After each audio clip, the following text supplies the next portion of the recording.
오늘은 필기를 좀 다루드릴 건데, 필기가 뭐 오늘 내일 해서 몇 시간 동안 이걸 마칠 수 있는 뭐 내용은 아닙니다. 실제. 그래서 일단 전반적인 전체 흐름은 시험을 공부하는 방법에 대해서 조금 전달을 좀 해드리는 게 맞지 않을까라는 게 제 생각인데, 뭐 흡족하지는 않을 겁니다. 실기처럼. 근데 뭐 저희들 어차피 계획된 시간 배경이 뭐 그렇게밖에 나와 있지 않고요. 그리고 30시간도 안 되는 내용 가지고 필기 실기를 다 준비한다는 건 말이 안 됩니다, 원래. 그래서 나중에 여러분들 출판사에 가시면 유튜브 영상들이 이렇게 필기 실기 있거든요. 그럼 시간대를 이렇게 쭉 보면 필기가 훨씬 많습니다, 실제. 그러니까 제가 공부하는 요령을 좀 가르쳐요. 우리가 거기 있는 거 다 알고 시험장에 가야 되냐? 제일 좋죠. 그것만큼 제일 좋은 방법이 없는데, 그러나 우리의 근본적인 그냥 일단 그걸 좀 배제하고요. 그건 현실적으로 우리가 지금 하기가 힘드니까 컴퓨터 전공자도 아니니까. 자, 그러면 저희들의 근본적인 목적은 뭐죠? 그러면 필기에서 답을 잘 찾는 거 아닌가요? 예? 합격하는 게 목적 아닌가요? 그러니까 그 정도만 하면 되지 않을까라는 겁니다. 그 정도만. 자, 그래서 일단은 전체적인 맥락을 좀 설명을 좀 드리면, 지금 제가 화면에서 보여드리는 자료들은 다 블로그에 가면 다 있습니다. 수업 자료 링크에 다 찾아보세요. 필기 폴더 안에 있을 겁니다.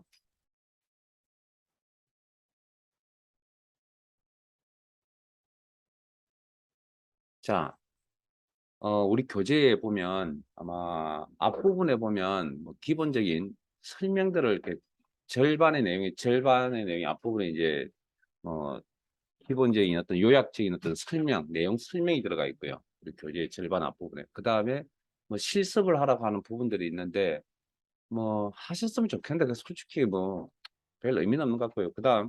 그다음 내용이 이제 자주 출제되는 뭐 기출문제 124인데 그 뭐 벌써 몇 년 전부터 계속 우려먹는 파트고요. 그래서 뭐 요 정도 가지고 여러분들에게 좀 설명을 좀 드리면 될 것 같고요. 그래서 필기 교재에 그 정도만 제가 그 파트 정도만 수업을 좀 진행을 하려고 합니다. 그것도 다 될지 안 될지는 모르겠지만 최선을 다해서 저는 하려고 하고요. 그다음 그 나머지 절반은 뭐냐면 다 기출 문제입니다. 우리 교재 이야기하면 교재. 교재 앞부분은 내용 설명, 그 다음에 뭐 기출문제 따라하기, 뭐 자주 출제되는 기출문제 123, 뭐 그런 목차로 되어 있다고. 그 다음 나머지 절반이 이제 그냥 요약 내용 설명, 절반이, 나머지 절반은 기출문제, 뭐 그렇게 되어 있거든요. 그래서 그걸 어떻게 보시냐면 이렇게 보세요. 요약본 앞에 이제 있는 절반의 요약본 파일 한번 그냥 쭉 훑어보세요. 훑어보라는 건 뭐냐면 애우란 이야기가 아니고요. 그냥 한번 쭉 읽어보시라는 겁니다. 뭐 어떤 내용들이 머릿속에 들어올 수도 있고 들어오지 않을 수도 있을 겁니다.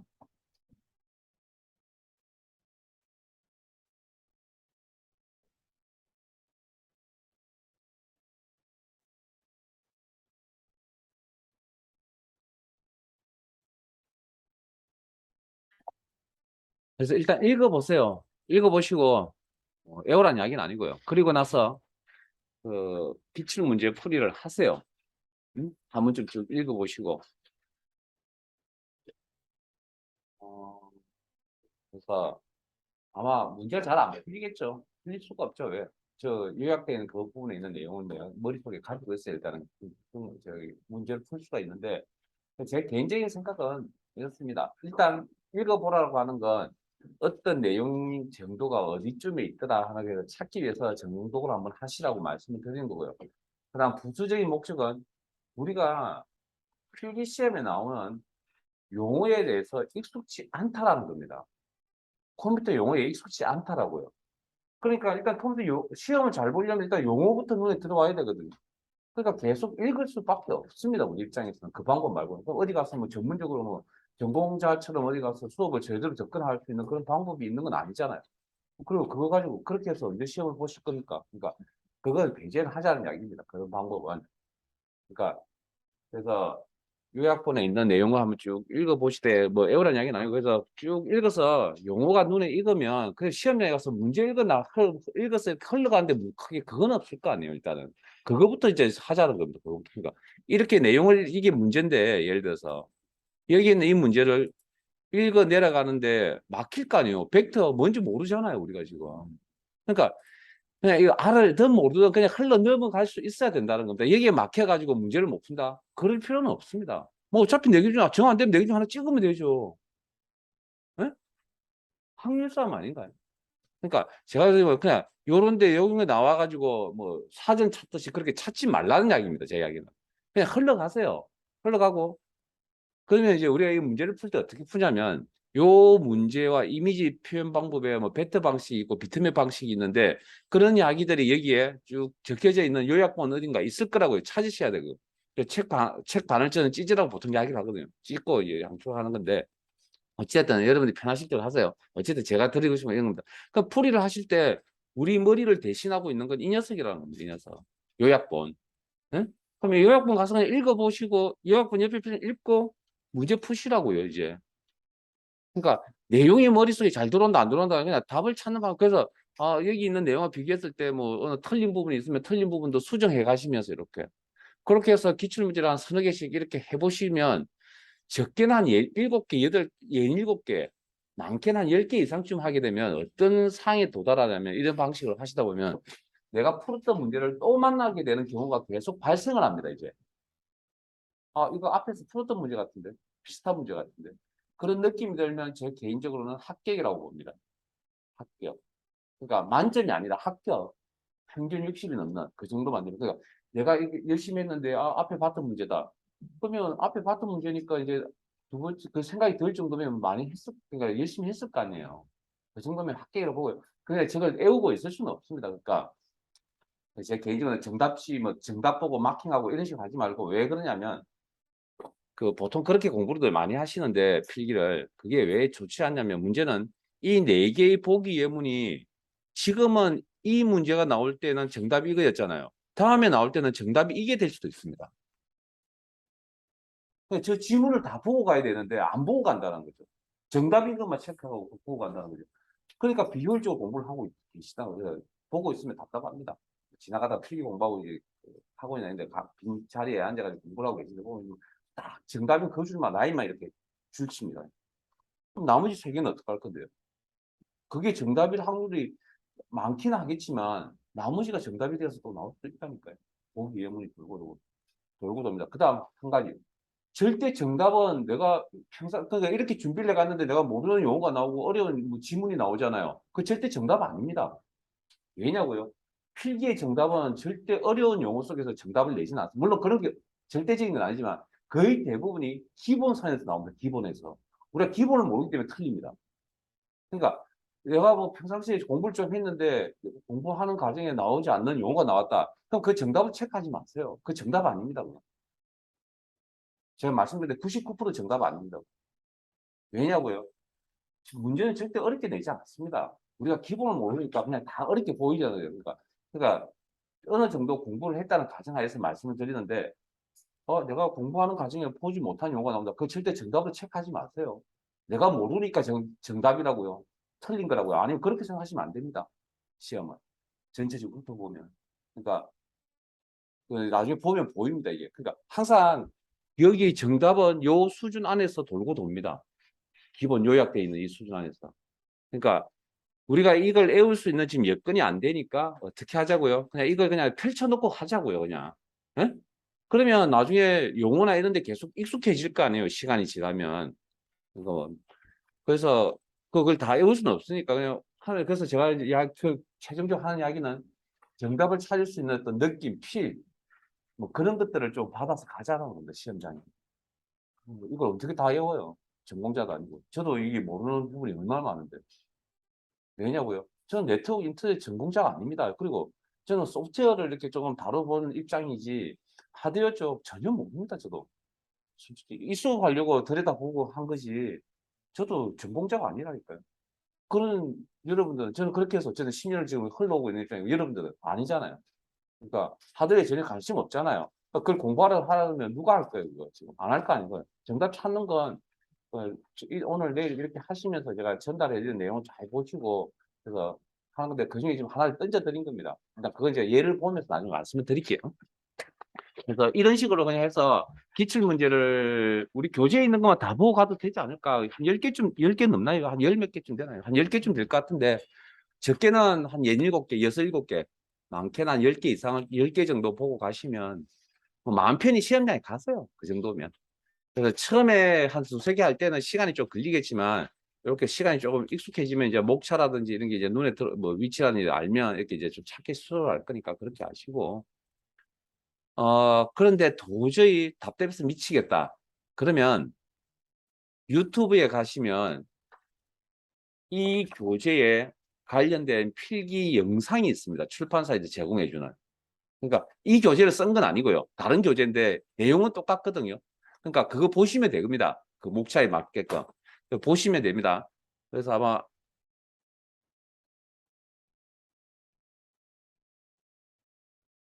유튜브에 접속하셔가지고 뭐 영진, 이기적 이렇게 하시면 채널이 아마 나올 겁니다. 그러면 요 채널에 들어가셔가지고 쭉 찾아보시면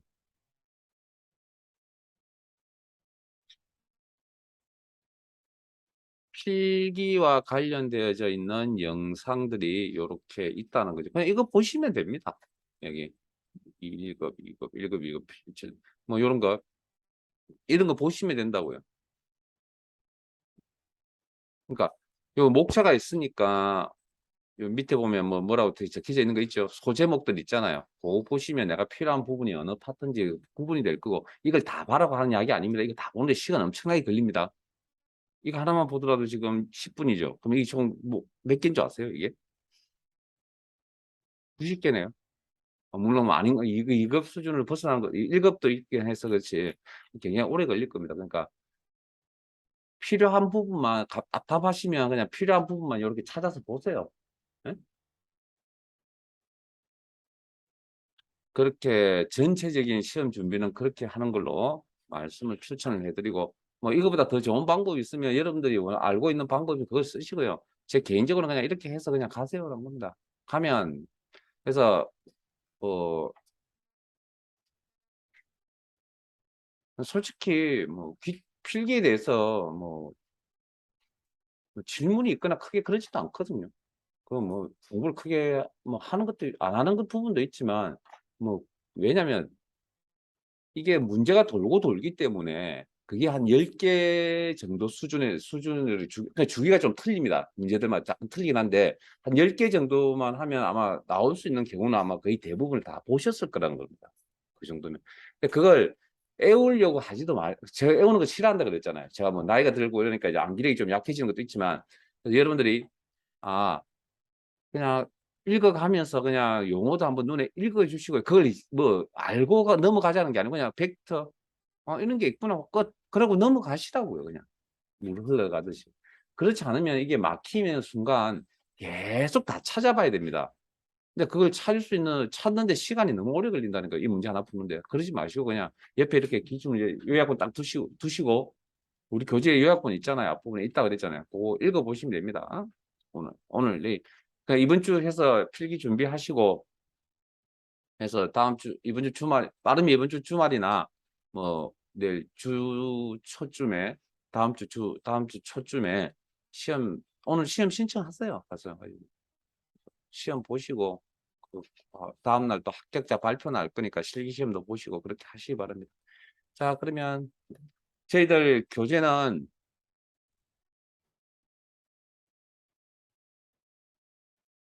일단 94페이지를 좀 펼쳐 놓으시고요.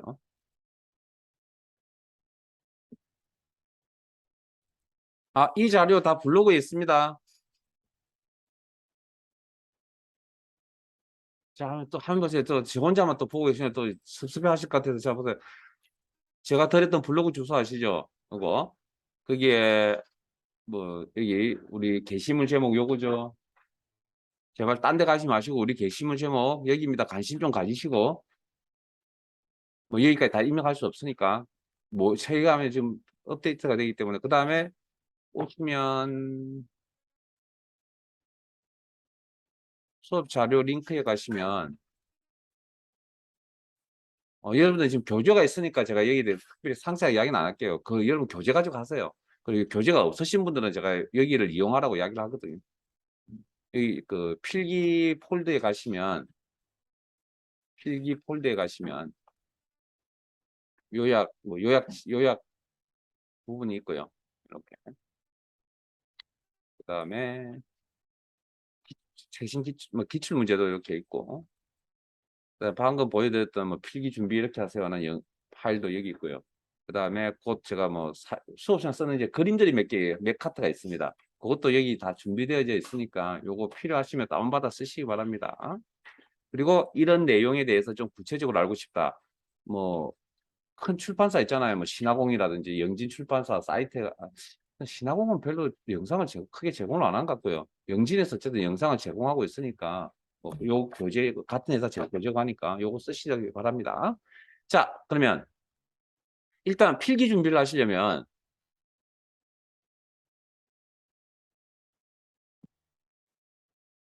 이게 머릿속에 있어야 됩니다. 이게 이게 자, 여러분들 그 컴퓨터는 어떻게 구성이 되어 있죠? 컴퓨터의 구성 그러니까 뭘 하려면 미천이 있어요. 아주 진짜 기본 밑바탕이 된 미천이 있어야 되는데 그 미천이 없으면 뭘 할 수가 없습니다.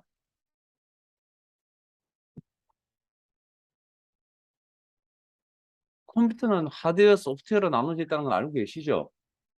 그다음 그러면 하드웨어는 어떻게 구성이 되어 있죠? 이 그림 머릿속에 딱 담아 두세요. 중요합니다. 이게 그림이 머릿속에 자리를 잡고 있지 않으면 내가 지도가 없습니다. 어디서 길을 잃을 겁니다, 아마.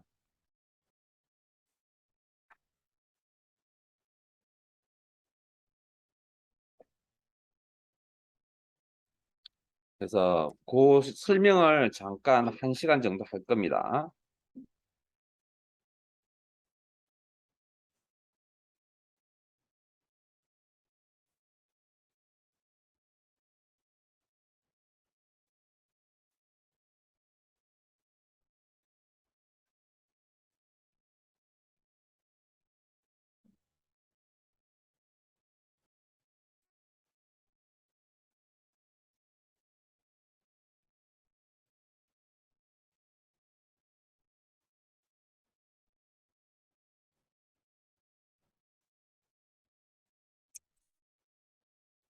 자, 요거는 너무나 잘 아는 내용이고요. 그다음에 하드웨어는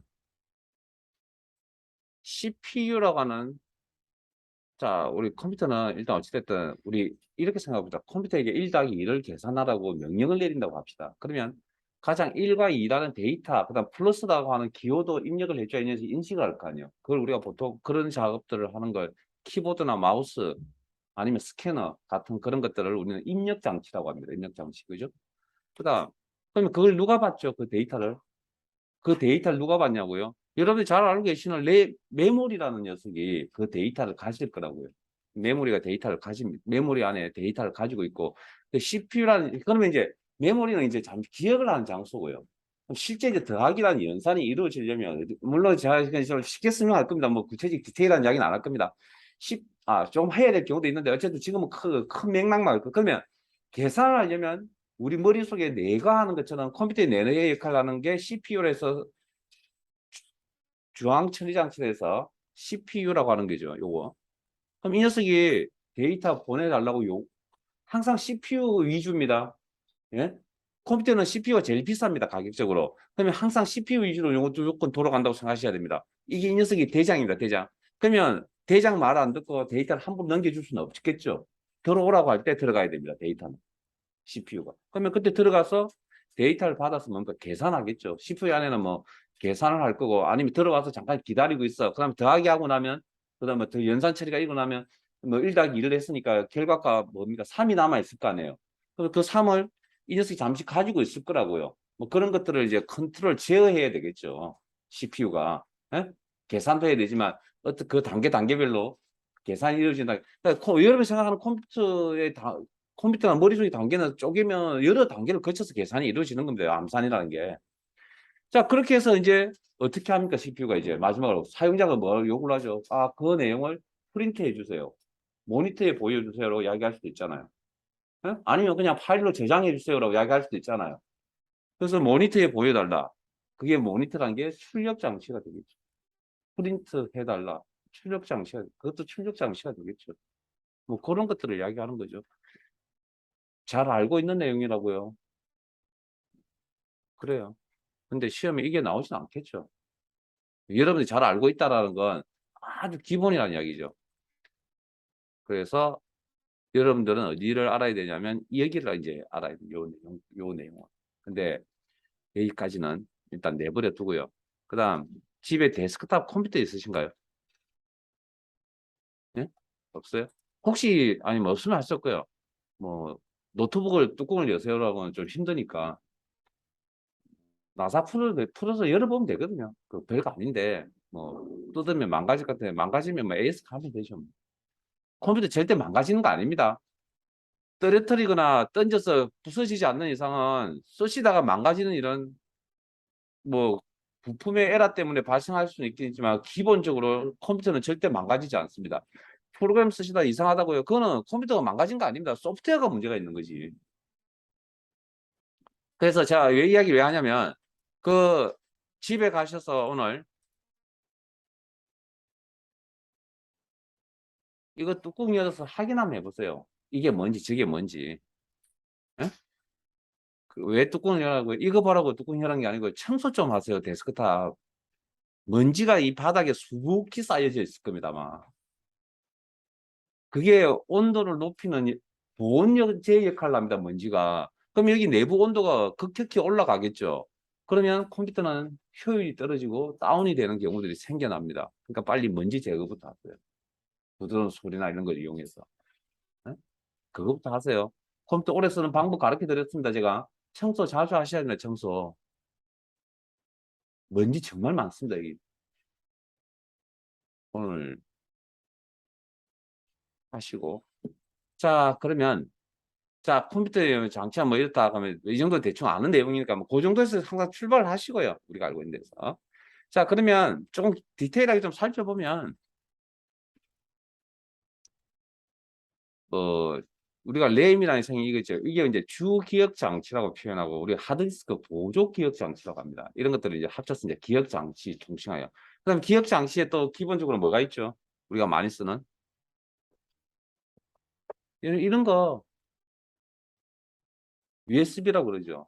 아닙니다. USB 드라이브라고 그럽니다. 공식 명칭은. 네? USB 드라이브라고 합니다.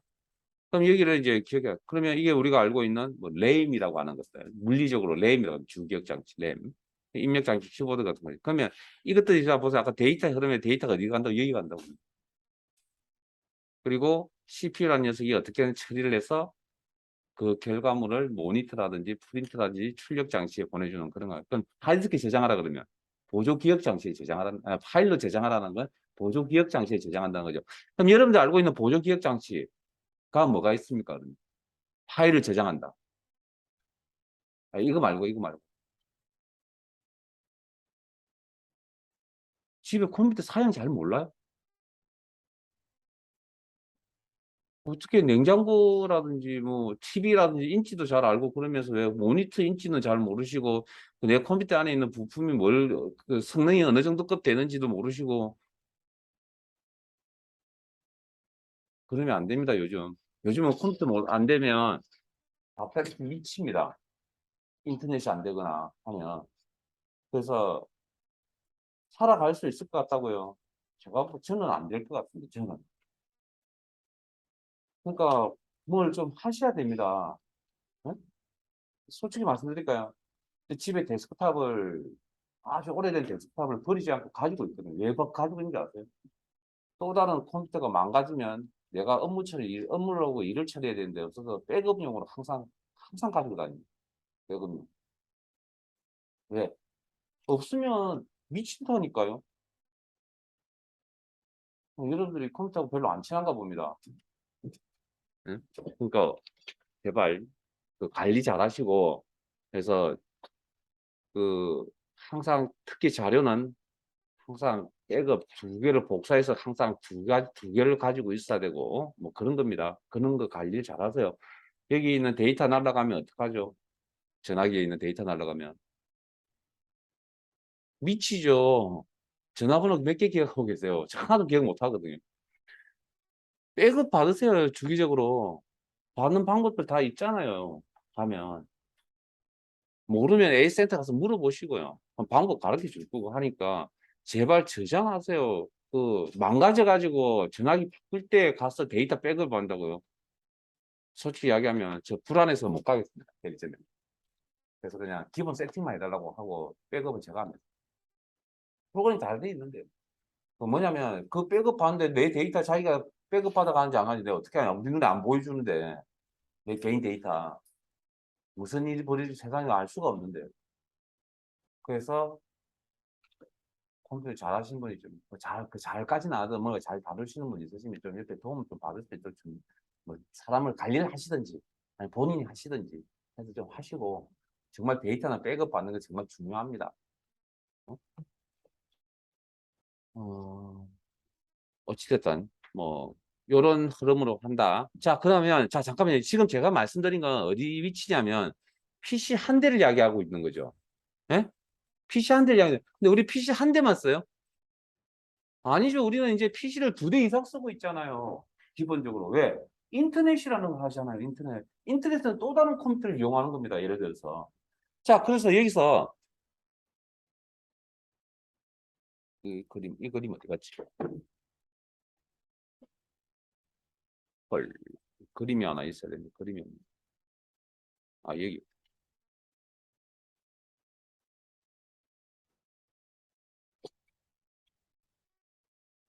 뭐, 이상한 용어 나온다. 신경 쓰지 마시고요. 자, 내가 친구에게 메일을 보낼 겁니다. 메일을 그 전에 혹시 네트워크라는 용어는 아시죠? 네?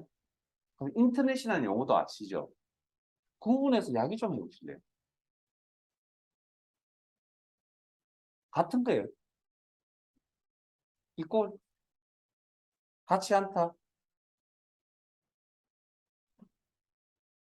자, 네트워크라는 건 물리적으로 두 대 이상의 컴퓨터가 연결되어 있는 상태를 네트워크라고 합니다. 그건 물리적으로.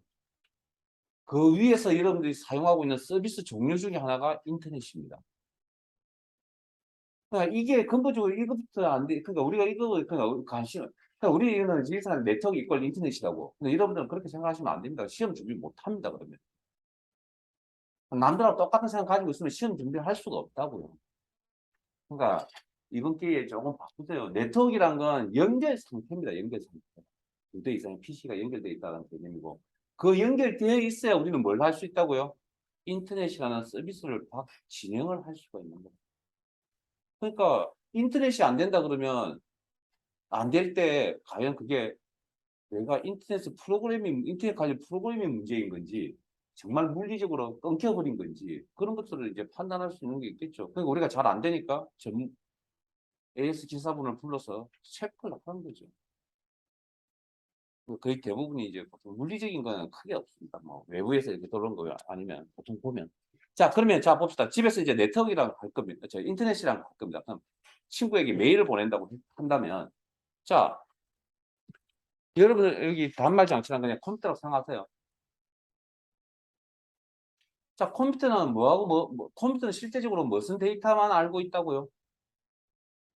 컴퓨터가 사용하는 수체계는 이진수라 그러죠. 0과 1밖에 모르는 이진수. 이를 다 알고 있는 내용입니다. 그걸 잘 생각을 해보세요. 거기서. 거기서부터 출발하세요. 처음 듣는 이야기 아니잖아요. 컴퓨터가 0과 1밖에 모른다는 이야기를. 그러면 컴퓨터 안에서 돌아가는 게 0과 1밖에 안 돌아가는데 우리는 눈에 왜 가라고 나옵니까? 그럼 숫자 1, 2, 3, 4, 5, 6, 7, 8, 9, 0이 왜 나옵니까, 그러면? 자, 보세요. 컴퓨터 내부는 0과 1밖에 모른다니까요. 근데 우리는 그걸 아무 문제 없이 쓰고 있잖아요. 그러면 그건 무슨 이야기죠? 나는 한국어를 쓰고 있고 저 사람은 영어를 쓰고 있습니다. 의사소통이 됩니까 지금? 안 되잖아요. 그럼 가운데 누가 매개 역할을 해줘야 되겠죠. 즉 번역을 해주고 있다는 겁니다. 컴퓨터 내부적으로 그 일을. 그러니까 컴퓨터는 어쨌든 10진수 계산을 할 수가 없다고요. 근데 그 10진수 계산이 되도록 이진수 계산을 통해서 10진수의 형태로 보여주는 기능을 이 컴퓨터 하드웨어 내부에 그런 장치를 가지고 번역을 하는 장치를 가지고 있기 때문에 우리 눈에 그냥 저렇게 보이는 건다. 시제 또 한꺼풀 벗겨버리면 저 녀석은 뭘로 조합이 되어 있다고? 0과 1의 조합으로 되어 있다고. 우리는 모르는 건다, 그게 뭔지를. 그러면 이 기계를 쓸 수가 없는 거죠. 의미가 없으니까. 네. 원래 기계란 건 사용자가 어떤 부담을 가지고 쓰면 그거는 기계 기본적으로 부담감을 가진다. 그러면 그 기계는 아마 뒷전으로 물러날 겁니다. 이제 구물이 되어갈 겁니다. 유행이 되다가. 그러니까 사람들이 뭘 사용을 할 때 그냥 아무 생각 없이 쓸 수 있도록 만들어져야 됩니다. 그러니까 우리는 그런 거 의식 안 하잖아요. 그래서 쓰고 있는 거죠. 그러니까 이 녀석이 오래 남아있는 거죠. 이게 불편함을 느꼈다. 영과 이 눈에 보이기 시작한다. 이상하게, 이상한 것들이. 그럼 그때부터 이게 이상한 물건 취급받습니다. 그러면 얘가 안 씁니다, 사람들. 그러려고 굉장히 노력들을 많이 하는 거. 그러면, 자, 영과 일의 데이터잖아. 그러면 이제 우리가 그러면 데이터를 친구에게 메일을 보내거나 데이터를 파일을 보내려고 합니다. 자, 그러면 가운데 뭐가 있어야 되죠? 그냥 받아라 그러면 받아요. 여러분 집에 인터넷 할 때 집에 장치가 하나씩 없나요? 집에? 모뎀이라는 거 없어요, 집에? 집에 모뎀이라는 게 다 있잖아요. 모뎀이 없으면 인터넷을 할 수가 없다니까요. 그 모뎀과 친구 집에 있는 모뎀끼리 얼기설기 도로망처럼 연결되어 있는 그 선을 따라서 친구 집에 메일이 도달하는 겁니다. 그럼 여러분 집에 있는 공유기는 또 뭐죠?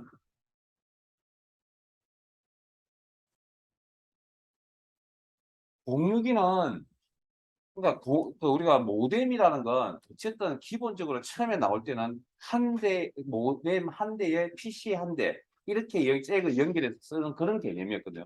그래서 그게 불편하니까 잭을 연결할 수 있는 원래 한 대밖에 없습니다. 그러면 한 선이 하나라고 이제 나갈 수 있는 게.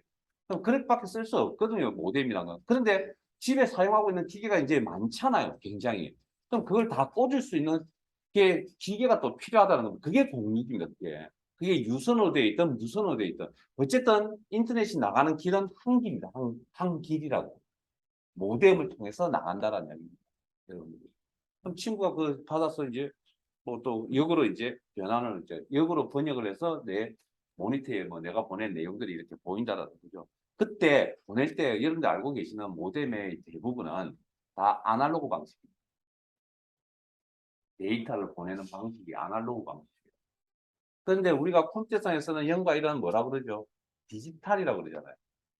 디지털 데이터, 그냥 디지털 신호라고 그러거든요. 그럼 두 개가 규격이 안 맞잖아요. 예? 하나는 이렇게 다니고 하나는 아날로그 신호는 데이터는 보통 이제 곡선의 형태로 이렇게 타형의 형태로 가는 거고 이 녀석은 계단 형태로 이렇게 간다고 위아래로 0과 1, 0과 1 이렇게 0과 1, 0과 1 계단 아날로그 이렇게 간다고요 방식이. 그러면 데이터를 0과 1을 0과 1을 저 파형에다가 어떻게 실어 보낼 거냐는 겁니다. 0과 1의 조합을. 그래서 약속이 되어 있는 겁니다. 이 디지털은 위에 있는 게 1이고 밑에 있는 게 0이거든요. 그러면 여기서부터 올라갈 때는 1로 바라보고요. 내려올 때는 0으로 바라보겠다라고 약속을 하는 겁니다. 그러면 0과 1을 보낼 때 이렇게만 신호를 보내주면 된다는 겁니다. 이렇게. 네? 왜? 0과 1을 그렇게 약속이 다 규격이 잡혀져 있습니다. 실제. 그래서 우리가 약속된 그 규격 안에서 움직이기 때문에 0과 1이 처하고 그렇게 하는 거예요. 그럼 저게 디지털이었던 게 아날로그 형태로 약속된 변환 과정을 거친 거잖아요. 그래서 모뎀의 역할이 뭐냐면 변복조 장치에서 디지털을 아날로그 형태로 바꾸는 변조, 그다음에 아날로그를 디지털로 바꾸는 복조. 원래 사도 여기 와서는 다시 뭡니까? 아날로그 형태로 왔다가 여기서 컴퓨터에서는 뭡니까? 0과 1로 다시 디지털로 바뀌어야 될 거 아니에요. 그 복조라고 그러거든요. 그래서 모뎀을 변복조 장치라고 해요. 두 가지 역할을 다 가지고 있기 때문에. 자, 이건 지금 그러니까 여기 단말기라고 하는 요 부분에 요 모뎀이라고 하는 요 부분에 여러분들 공유기가 이렇게 꽂혀져 있는 그 선 하나가. 그러면 그 공유기에 포트가 여러 개 있잖아요. 무선도 있고 유선도 있고. 맞아요? 그런 겁니다. 그러니까 공유기가 인터넷을 해주는 게 아닙니다. 그거 없더라도 내가 저기 모뎀에다 바로 직접 연결해서 쓸 수도 있습니다. 자, 이건 집에서 하는 일들. 집에서 보통 네트워크를 통해서 네트워크라는 형태를 통해서 뭔가 인터넷을 하는 그런 모습이라면 여러분 뭐 학교, 회사, 직장, 회사 그다음에 뭐 저희도 학원 그래서 어떻게 가면 네트워크 구성이 되어 있냐고요? 이렇게 되어 있습니다. 지금 여기 다 비슷하게 이런 구조로 되어 있죠. 여기 25대, 한 30대 가까이 컴퓨터가 여기 있는데 맞나요? 뭐 어찌됐든 한 30대가 일단 가정을 하죠. 30대가 되는 여기 컴퓨터가 여기만 있는 게 아니고 여기 강의장에도 한 20, 30대씩 있거든요. 그러면 그게 인터넷으로 하려면 어떻게 될 것이냐는 겁니다. 여러분들. 그러면 여기서 나가는 선을 다 치압을 해야 됩니다. 치압을. 그게 여러분들 보셨는지 모르겠는데 저 뒤에 보이면 장치 보이시죠? 저 벽면에. 저게 아마 인터넷, 아까 뭐 집에서 모뎀 역할을 하는 장치인 것 같아요. 그 장비가. 자, 그러면 일단 저기까지 가는데 어떻게 하냐면 그 지금 제 화면 앞쪽에 저쪽 그 창가 쪽 오른쪽 창가 여러분들 방향 오른쪽 벽 쪽에 앞쪽에 보면 여러분들 컴퓨터에서 나오는 인터넷 선이라고 하는 선을 저쪽에 저 기계 어떤 기계가 지금 취합을 해놨습니다. 이렇게 생긴 기계가 저기 있습니다, 진짜. 저걸 허브라고 합니다. 취합하는 거예요. 취합해서 저 허브에서 나온 걸 다시 허브. 그럼 여기만 허브가 이 강의장 허브가 있는 게 아니라 다른 강의장에 허브라는 게 있거든요. 다 20대, 30대씩 취합을 해가지고 또 그것끼리 또 이렇게 연결시켜 놨습니다. 그리고 그 연결시켜 놓은 패선 마지막 패선이 저기에 저 기기에 연결이 되면 우리는 이 강의장에서 인터넷을 할 수 있는 겁니다. 제 녀석이 모뎀을 하는 건데 이제 집에 저 다른 조직이 좀 큰 데서 하는 건 이제 구조가 좀 복잡해서 그래서 요게 이제 여기 강의장에 있는 내용을 다 취합하는 게 허브라 그러고요. 그 다음에 우리가 모뎀의 역할이 사실은 뭐가 있냐면 외부로 신호를 내보내주는 역할을 하고 있고요. 그게 이제 게이트웨이라는 장비라고 합니다. 게이트웨이. 게이트웨이 뭐 있는 그대로 따지면 그냥 문이잖아요. 문. 외부로 나가는 문. 그 다음에 뭐 들어올 때도 마찬가지로 들어올 때도 이제 처리해 주는 부분이고. 그 다음 외부로 나갈 때 이제 또 뭐해야 되면 항상 뭐든지 뭐 저쪽에 상품을 보내려고 할 때 여러분들은 가장 효율성을 따지지 않아요. 여기서 부산 가려고 합니다. 그럼 되도록이면 빠르게 가고 싶어 하잖아요. 휴가를 떠날 때. 그러면 어떤 방법을 취할 겁니까? 예를 들면 빠른 길을 택한다고 했을 때 뭐 비행기를 타고 가는 게 제일 빠르겠죠. 아닐 수도 있겠습니다. KTX 타고 갈 수도 있고 뭐 목적지에다 어찌됐든 그럼 그런 방법을 지금 현재 비행기가 뭐 딜레이가 되어서 지금 비행기가 안 뜹니다. 그러면 뭐 KTX 타고 가야 될 거 아니에요.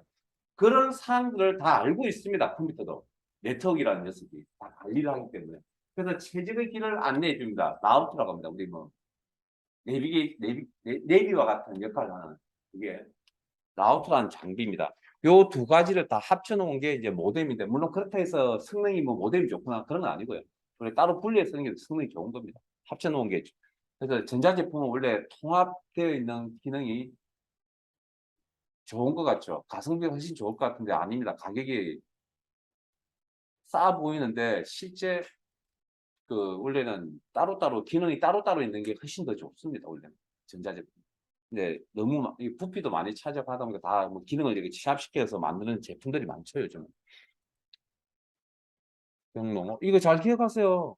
이게 지금 말씀드리니까 제가 왜 이 시간을 들이면서 잔소리까지 해요. 뭐 청소도 하세요 하고 막 왜 이런 이야기 하겠어요. 이게 밑바탕이라니까 이게. 이것만 잘 잡혀져 있으면 필기 시험 준비하는데 이제 끝입니다 이제. 60점 받았는데 걱정 없습니다.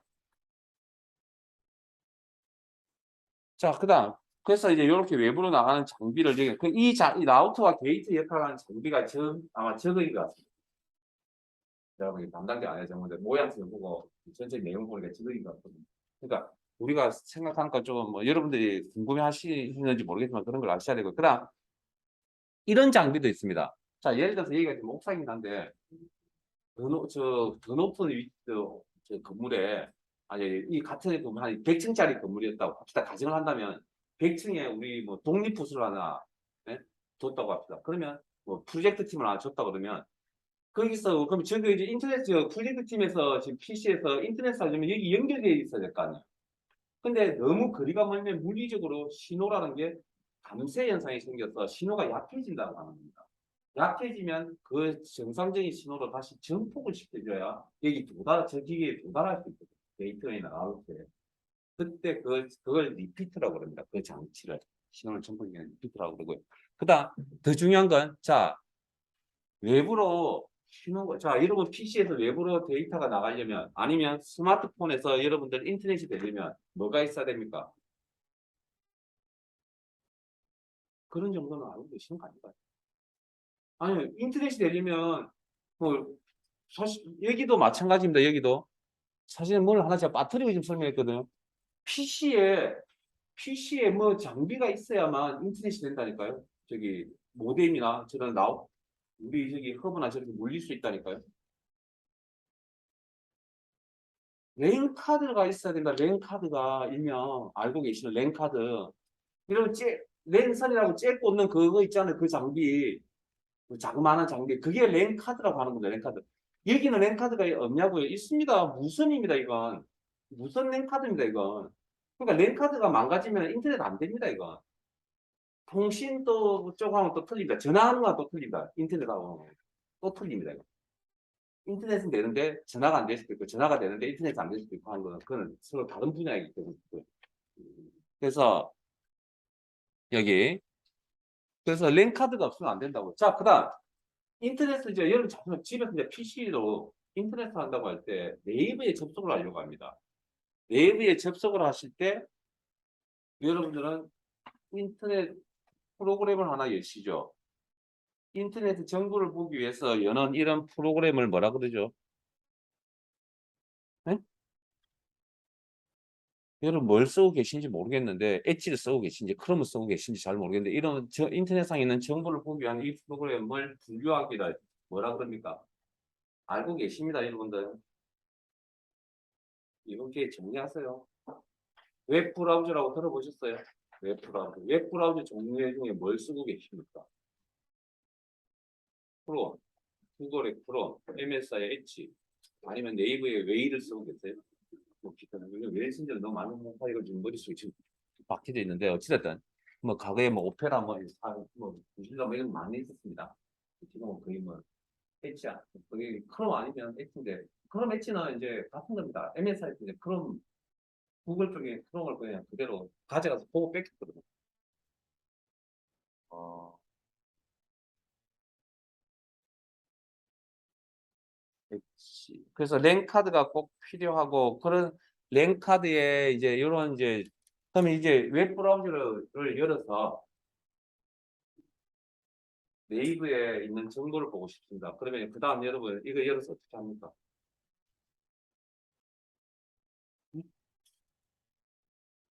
네이버에 접속을 어떻게 하냐고요? 바탕화면에 네이버 아이폰 없으면 접속 안 돼요. 정말 답답합니다. 좀 해보셔야 되는데 그래가지고 어떻게 쓰실지 모르겠어요. 아니 그러니까 집에 네이버 접속하다 집에 있는 바탕화면에 클릭하면 된답니다. 아닙니다 그거. 그건 나중 문제입니다. 그건 불편하고 귀찮으니까 방법을 하나 만들어 놓은 거고요. 근본은 이 주소 입력란에 따따따처럼 네이버닷컴이라고 이렇게 입력을 해야 돼요. 응? 이렇게 입력을 했어. 엔터를 쳤어. 넘어가는 거죠. 이동이나 단축을 클릭해서 넘어가든지. 이렇게 가는 게 근본이라고요. 이게 잘 안 되니까 집에다 물어보는 거 하고 귀찮으니까 뭡니까? 그냥 아예 아이폰 하나 접속할 수 있는 아이폰을 만들어 둔 거죠. 그러니까 그걸 계속 집에서 몇 년 동안 쓰다가 이제 밖에 나와서 이야기하면 하다가 이제 창피를 당하는 거죠. 이게.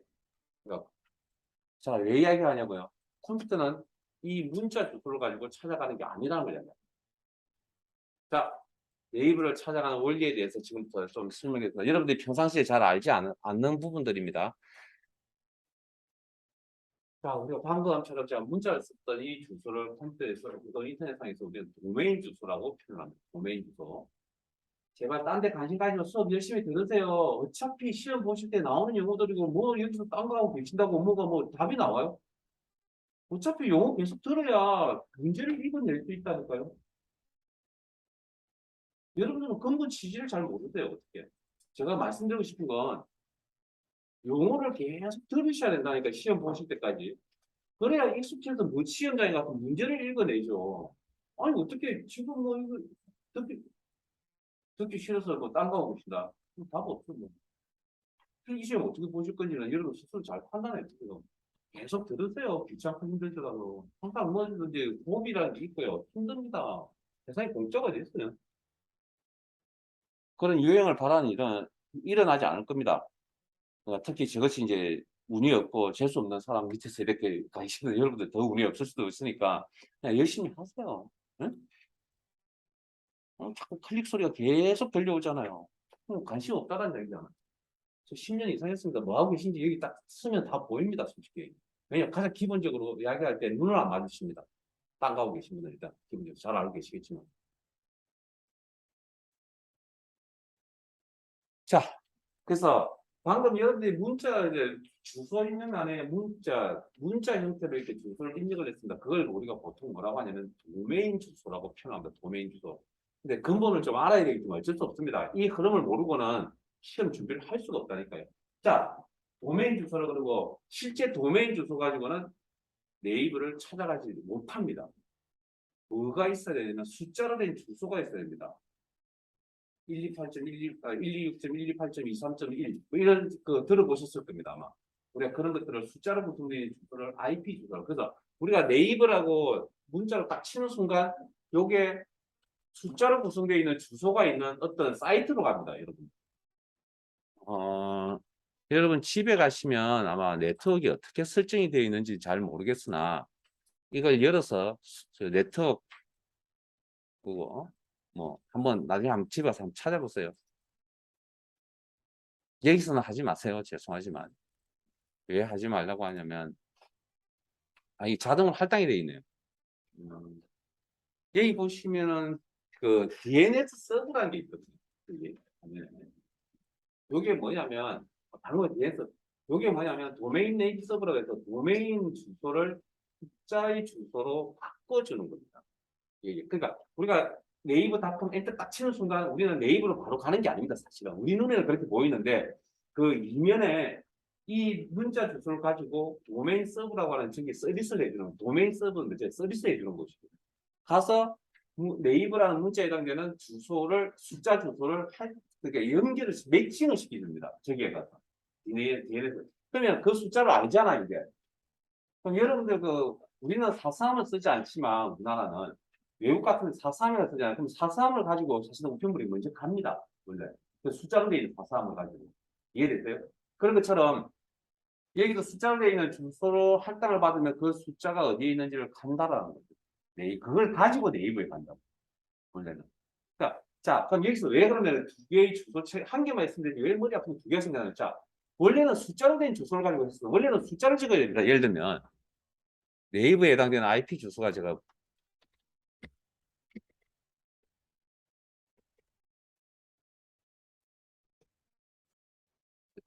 그러면 내가 이 주소 입력란에 저걸 적어야 된다. 106.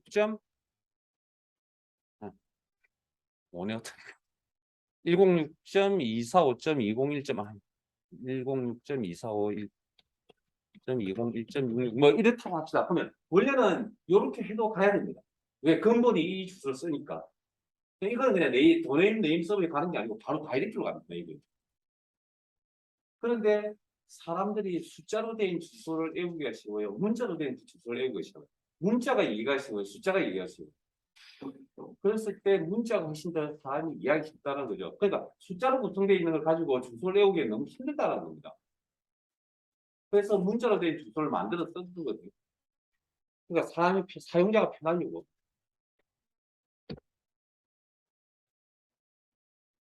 근데 지금은 이렇게 입력해서 서비스 안 해줍니다. 왜 서비스 안 해주냐면 이 도메인 이 주소를 가지고 이제 하는 악의적인 해킹 불법적인 행위 중에 하나가 뭐냐면 디도스 공격 때문에 저 서비스를 요즘 잘 안 해줍니다.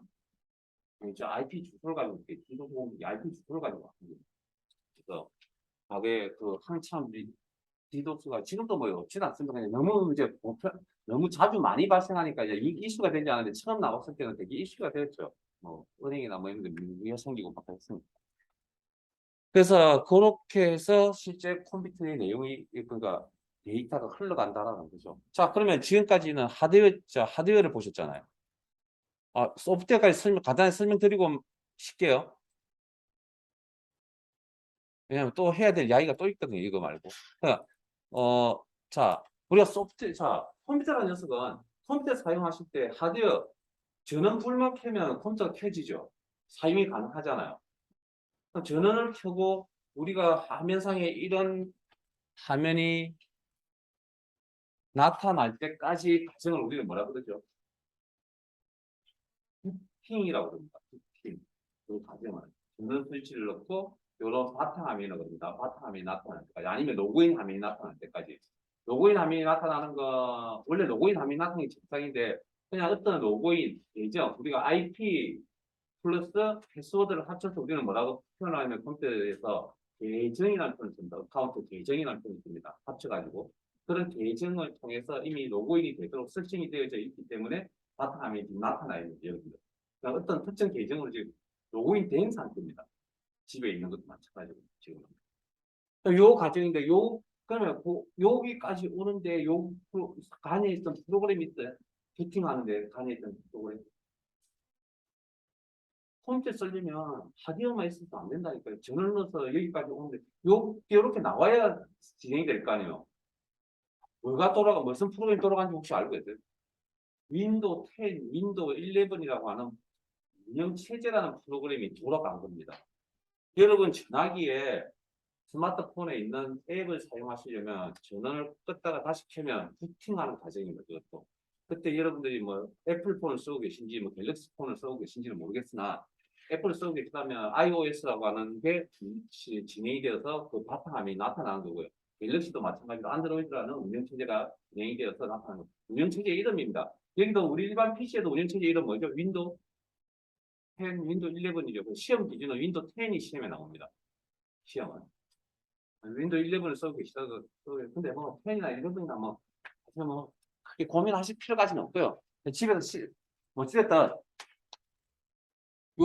그래서 컴퓨터의 소프트웨어는, 우리가 알고 있는 소프트웨어는 다 뭡니까? 운영체제 위에서 돌아가는 겁니다. 운영체제라는 위에서. 그렇기 때문에 그래서 우리는 이걸 뭐라고 이야기를 하냐면, OS 같은 운영체제를 시스템 소프트웨어라는 표현을 쓰고요. 그 시스템 소프트웨어 OS가 돌아가고 난 이후에 우리 엑셀이라든지 웹 브라우저라든지 이런 것들을 사용이 가능한 상태를 우리는 뭐라 한다고요? 그런 프로그램들을 응용 소프트웨어라고 합니다. 응용 소프트웨어 안에도 이제 가지를 나눌 수 있거든요. 자, 아까 방금 말했죠. 인터넷에 정보를 보기 프로그램들을 구비하기를 뭐라 한다고요? 웹 브라우저가 합니다. 그러면 엑셀 프로그램이라든지 뭐 한글이라든지 이런 프로그램들을 분류하기를 뭐라 한다고요? 그걸 우리가 사무 자동화 프로그램이라고 말하기 쉽게 그렇게 분류를 한다고요. 그 다음에 뭐, 이 포토샵이나 일러나 이런 것들, 캐드나 이런 것들, 2D 프로그램 이렇게 이야기를 하거든요. 그 다음에 뭐, 이 프리미어라든지 뭐 영상을 이렇게 조작하는 그런 것들도 3D 뭐 아니면 뭐 맥스 같은 그런 프로그램들, 3D 작업하는 그런 작업들, 3D 프로그램 이런 식으로 이제 분류를 합니다. 그러니까 그래서 우리가 알고 있는 PC라는 녀석이 기본이 이렇다고요. 여기에 이제 디테일하게 들어가고 이제 시험 문제가 나오는 거죠. 저 안에 지금 이것도 지금 힘들어 하는데, 예? 안에 디테일하게 들어가면 1 더하기 2는 어떻게 해서 계산이 돼서 나오는 그 과정을 더 디테일하게 심도 있게 들어가면 얼마나 힘들겠습니까? 설마 1 더하기 2를 가지고 계산 안 한다고 했잖아, 아까. 그 십진수잖아요. 이 녀석은 그걸 다 뭘로 변환한다니까요. 번역한다니까요. 이진수로 다. 번역해서 다 플러스도 번역한다니까요.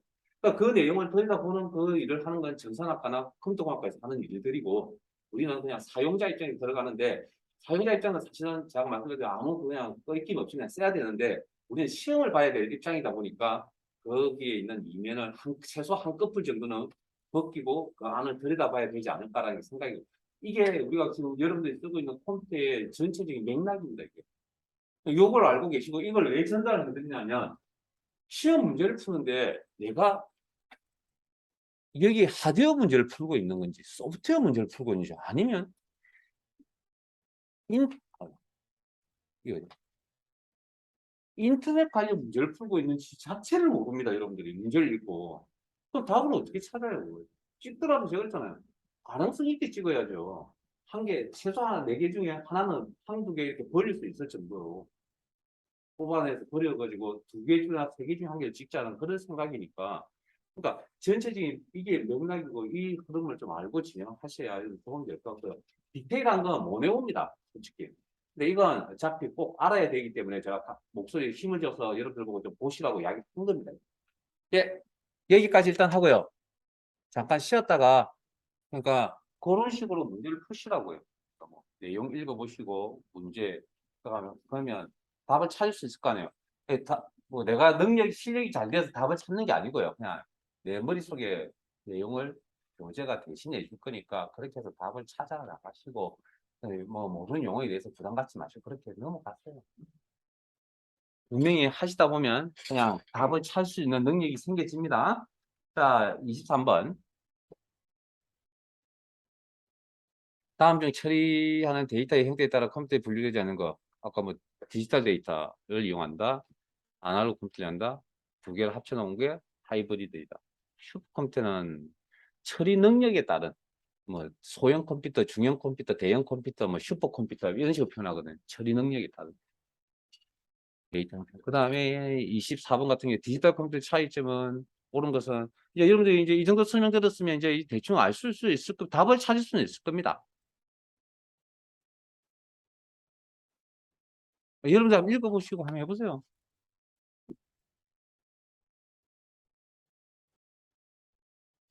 그러니까 뭐 이것만 읽지 마시고 위에 그 표 있잖아요. 그 여기 관련돼 있는 내용하고 이렇게 비교해 가면서 하세요. 그렇게 해서 용어를 익히시라고요. 제가 풀이하는 연습을 지금 실습을 좀 시켜야 될 것 같거든요, 여러분들.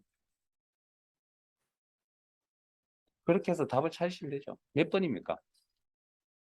한 번이고 나머지 내용들은 다 뒤바뀌어져 있죠. 예? 아니 우리가 판단할 수 있는 자료는 있으니까 그거 보고 하시면 됩니다. 그렇게 해서 제가 유도하는 건 뭐라고요? 어쨌든 용어를 빨리 눈에 익혀야 된다. 그 다음에 볼 때는 이제 이런 이제 자료 없이 내가 문제를 풀 수 있다. 뭐 이렇게 생각하시면 됩니다. 그래도 안 되면 또 보셔야 되고요.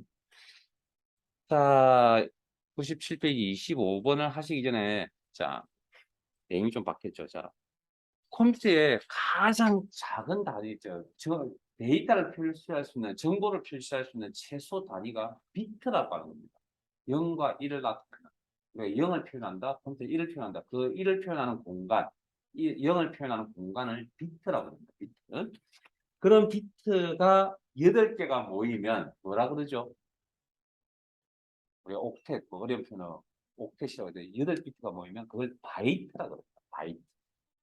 교재에 다 있는 이야기입니다. 뭐 벗어나려고 하진 않을 겁니다. 그다음 그 사이에 4개의 비트가 모여져 있는 자료, 정보의 단위를 니블이라는 표현을 씁니다. 니블. 그 다음에 비트가, 한 개의 비트로 구성이 되어져 있는 워드라는 게 있고요. 2개의 비트, 죄송합니다. 잠깐 다시 한 개의 바이트로 구성이 되어 있는 워드가 있고 2개의 바이트로, 즉 16비트로 한 개의 바이트면 8비트잖아요. 8비트로 구성되어 있는 워드가 있고 2바이트로 구성되어 있는 16비트로 구성되어 있는 워드가 있고 그 다음에 4바이트로 구성되어 있는 워드가 있습니다. 그 워드라는 개념이 뭐냐면 명령을 처리할 수 있는 크기를 이야기합니다. 그러니까 8비트 정도만 명령을 처리하겠다. 사이즈. 그러니까 명령이 넘어올 때 8비트로 넘어오면 몇 가지 경우수를 해주시면 2,800개 정도밖에 처리를 못 해줍니다. 그래서 여러분들 혹시 들어보셨나요? 8비트 컴퓨터라고 들어보셨나요? 못 들어보셨어요. 그럼 16비트 컴퓨터라고 들어보셨어요? 그럼 32비트 컴퓨터라고 들어보신 적 있어요? 64비트 컴퓨터라고 들어본 적 없어요? 선생 별로 안 보시나구나. 옛날에 여러분들 제가 또 아재 같은 이야기를 좀 해야 되겠군요. 죄송합니다. 그러니까 안 믿기는 아재 같은. 오락실이라는 거 아시죠? 요즘 말로 레트로 게임. 그게 다 8비트 게임이었습니다. 근데 지금 하는 게임들은 8비트 용량과 명령 처리 가지고 그걸 처리할 수 있을까? 지금 하는 뭐 MMORPG나 이런 것들. 아니, 뭡니까 어쨌든 요즘 하는 게임들 있잖아요. 뭐 왓치다든지 뭐 그런 거 있잖아요. 그런 것들을 하실 때 과연 8비트 가지고 용량이 되냐? 안 되겠죠. 16비트, 32비트, 64비트 이렇게 명령의 크기가 처리할 수 있는 크기가 늘어났다는 겁니다. 그 명령의 처리할 수 있는 그 한 번에 처리할 수 있는 명령의 단위를 워드라고 합니다. 워드. 그래서 우리가 컴퓨터를 32비트 컴퓨터, 64비트 컴퓨터라고 이야기하고 지금 현재는 거의 대부분이 64비트 컴퓨터 워드, 즉 명령을 쓰고 있습니다. 아직도 32비트 쓰고 있는데 그래서 여러분들 이야기 거기까지 합시다. 자, 그렇게 해서 나와 있는데 그래서 2바이트 쓰는 걸 할프워드, 그 다음에 풀워드, 4바이트 풀워드, 8바이트 쓰는 걸 뭐 더블워드, 뭐 그렇게 표현합니다. 그 다음에 여기까지가 뭐라고 이야기하냐면 물리적 단위라고 이야기합니다. 물리적 단위. 여기까지가. 그러니까 비트부터 뭐 워드까지가 왜 헤아릴 수 있거든요. 그런데 우리 이제 엑셀 수업 시간에 데이터베이스라는 용어 배우셨죠? 그때 데이터베이스의 가장 기본은 뭐가? 필드들이 모여서 하나의 데이터베이스를 구성하는 겁니다. 필드. 그다음 또 다르게 표현하면 레코드가 모여서 데이터베이스를 구성하는 겁니다. 자, 그러면 필드의 값이 모여야 되겠죠. 그 필드에 있는 값들이 모인 구조가 뭐가 되는 거죠? 가로 방향이 되니 필드가 이렇게 하나씩 쌓여가면 가로 방향으로 형성되는 그걸 뭡니까? 레코드입니다. 레코드. 그리고 그 레코드를 세로 방향으로 계속 죄송합니다. 레코드를 가로 방향으로 계속 이어져 나가는 구조. 혹시 여러분들 노래 테이프라고 들어보신 적 있어요? 옛날 가요 듣는 아재 같은 이야기를 안 할 수가 없어요. 제가 가그에 노래 테이프라고 이렇게 카스 테이프라고 하는 그런 그 기계 전자제품을 이용해서 이렇게 노래를 들어야 되는 그런 경우들이 있었습니다. 그때는 데이터가 뭐예요? 그 노래는 뭡니까? 그 노래 하나가 레코드라고 생각하세요. 그럼 레코드가 계속 이어져 있는 구조잖아요. 그런 구조를 우리는 파일이라고 합니다. 파일이라는 용어 처음 들으세요? 어디서 들어보셨죠? 여러분들 엑셀 파일, 한글 파일이라고 이야기하잖아요. 그것도 이것도 이거는 워드 파일이라 워드 프로그램 워드 파일이라고. 자, 이게 오른쪽으로 가는 게 무한대, 자, 한계가 있어서 지금 끊어서 뭡니까? 가는데 만일에 오른쪽으로 데이터를 표현하는 타이틀식 계속 오른쪽 흘러갈 거 아니에요. 그러면 이 자료가 끝이 없다면 계속 가로로 갈 거 아니에요. 이런 구조를 파일 구조라고 이야기한다고. 이건 한계가 있기 때문에 그냥 자동적으로 계속 내려가 있잖아요. 그럼 그걸 한계가 없는 상태로 한 줄 안에 다 쓸 수 있죠. 그런 구조를 원래 파일 구조라고 이야기하는 겁니다. 그걸 우리가 알고 있는 파일입니다. 우리가 알고 있는 파일들은 다 그런 식입니다. 그 다음에 이제 그 다음에 이제 그 파일 단계에서 이제 그 레코드를 이렇게 세로 방향으로 이렇게 쭉 나열하면 표처럼 구조를 가지는 그런 것들을 우리가 알고 있는 데이터베이스 구조라고 이야기하는 겁니다. 그러니까 수업 열심히 엑셀 수업 열심히 들으시라고 했잖아요, 제가. 여기를 우리는 뭐라 그러냐면 논리적 단위라고 합니다. 왜냐하면 이건 정확한 값을 부여할 수가 없기 때문에. 뭐 필드 크기가 크기가 10자짜리 필드가 있을 수도 있고 100자짜리 필드가 있을 수도 있기 때문에 이건 규정 지을 수가 없습니다. 그래서 이건 논리적 단위라고 합니다. 우리 교재에는 없는 용어입니다. 그렇게 해서 쭉 나와 있는 크기도 그렇게 제가 순서대로 설명을 드린 거고 그러면 이 내용을 이제 알고 완벽하게 알고 문제를 풀면 정말 좋은 거죠. 그러면 25번에 다음 중 컴퓨터에 사용되지 않는 자료의 표현 단위가 작은 것부터 하면 바이트, 워드 그러니까 그거는 뭐 전체 현황 보시고 애우지 마세요. 잘 안 애우집니다. 어차피 생소한 용어이기 때문에 그냥 키가 되는 몇 가지 한두 개만 알고 계세요. 그렇게 찾아 나가면 되잖아요. 그러니까 일단은 크기를 보면 물리적 단위하고 논리적 단위일 때 논리적 단위가 훨씬 사이즈가 크다라는 것만 알고 계셔도 충분하죠. 그러면 뭐 찾는데 레코드가 워드하고 레코드가 이렇게 바뀌어져 있는 건 정답이 될 수가 없다라는 이야기죠. 그 다음에 필드보다는 레코드가 좀 큰 개념이죠. 그럼 우리 엑셀 시간에 배운 거잖아요. 앞에 거는 잘 모릅니다. 뭐 비트, 바이트 이런 거, 니벌 이런 거 잘 모릅니다. 그러나 이런 것들은 알고 있잖아요. 그럼 이건 정답이 될 수가 없겠죠. 이건 100% 정답이 될 수가 없겠죠. 우리가 알고 있는 지금 기준에서는. 이해되세요? 문제 그렇게 푸시라고요. 자, 그럼 4비트짜리 아까 뭐라고요? 니벌이라고 그랬죠. 요런 거 이제 애워야 되는데, 뭐 어쩔 수 없으니까 그냥 정답해 보시면 됩니다. 찾아보시면 되고요. 그 다음에 27번 한번 해보세요. 27번 한번 읽어보세요, 여러분들이.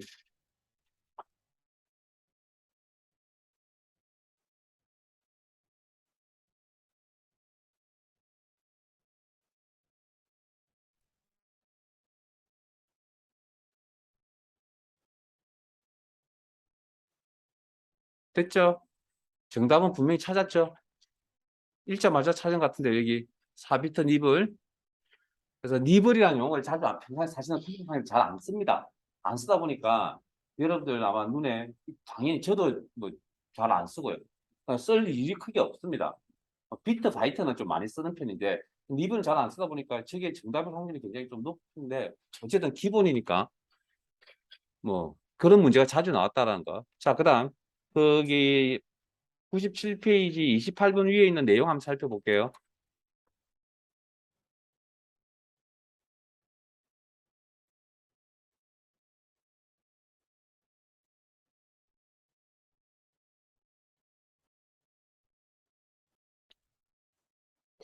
자, 컴퓨터에 아까 뭐였죠? 1과 2를 어떻게 받아들일까라는 한 고민을 해보죠. 그러면 우리가 가라고 타이핑을 쳤을 때 그 가라는 걸 어떻게 받아들일까에 대한 부분을 고민을 한번 해보자는 겁니다. 아까 말했죠. 번역을 거친다 그랬잖아요. 그러니까 이 녀석은 십진수 계산할 수 없던 0과 1로 변환시켜서 그걸 가를 0과 1로 변환시켜서 이 녀석은 이해를 할 거라고요. 컴퓨터가 나오고 뭔가 아까 했잖아요. 나는 한국어를 쓰고 이 녀석은 영어를 쓴다니까요. 가운데 뭔가 매개 역할을 해주지 않으면 의사소통 할 수가 없잖아요. 그게 이제 어떻게 원리를 구성이 되는지 그 이야기를 지금 하고 있는데 문자 표현을 어떻게 하는 겁니다. 우리가 알고 있는 문자, 가, 나 이런 표현을 컴퓨터 내부적으로 어떻게 받아. 물론 컴퓨터는 가를 입력을 하든 숫자 1을 10을 입력을 하든 이면에 뭐 기본적으로 0과 1의 이진수로 표현을 한다라는 게 기본 원리입니다. 일단. 그럼 그걸 이제 구체적으로 어떻게 표현하느냐.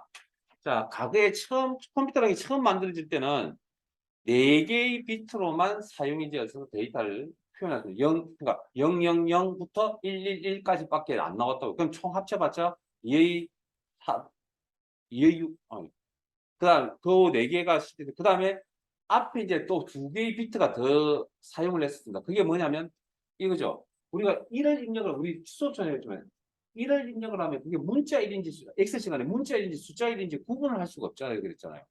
그러니까 그게 구분을, 그게 1을 딱 입력을 하면 이게 숫자 1입니까? 문자 1입니까를 알아야 되거든요.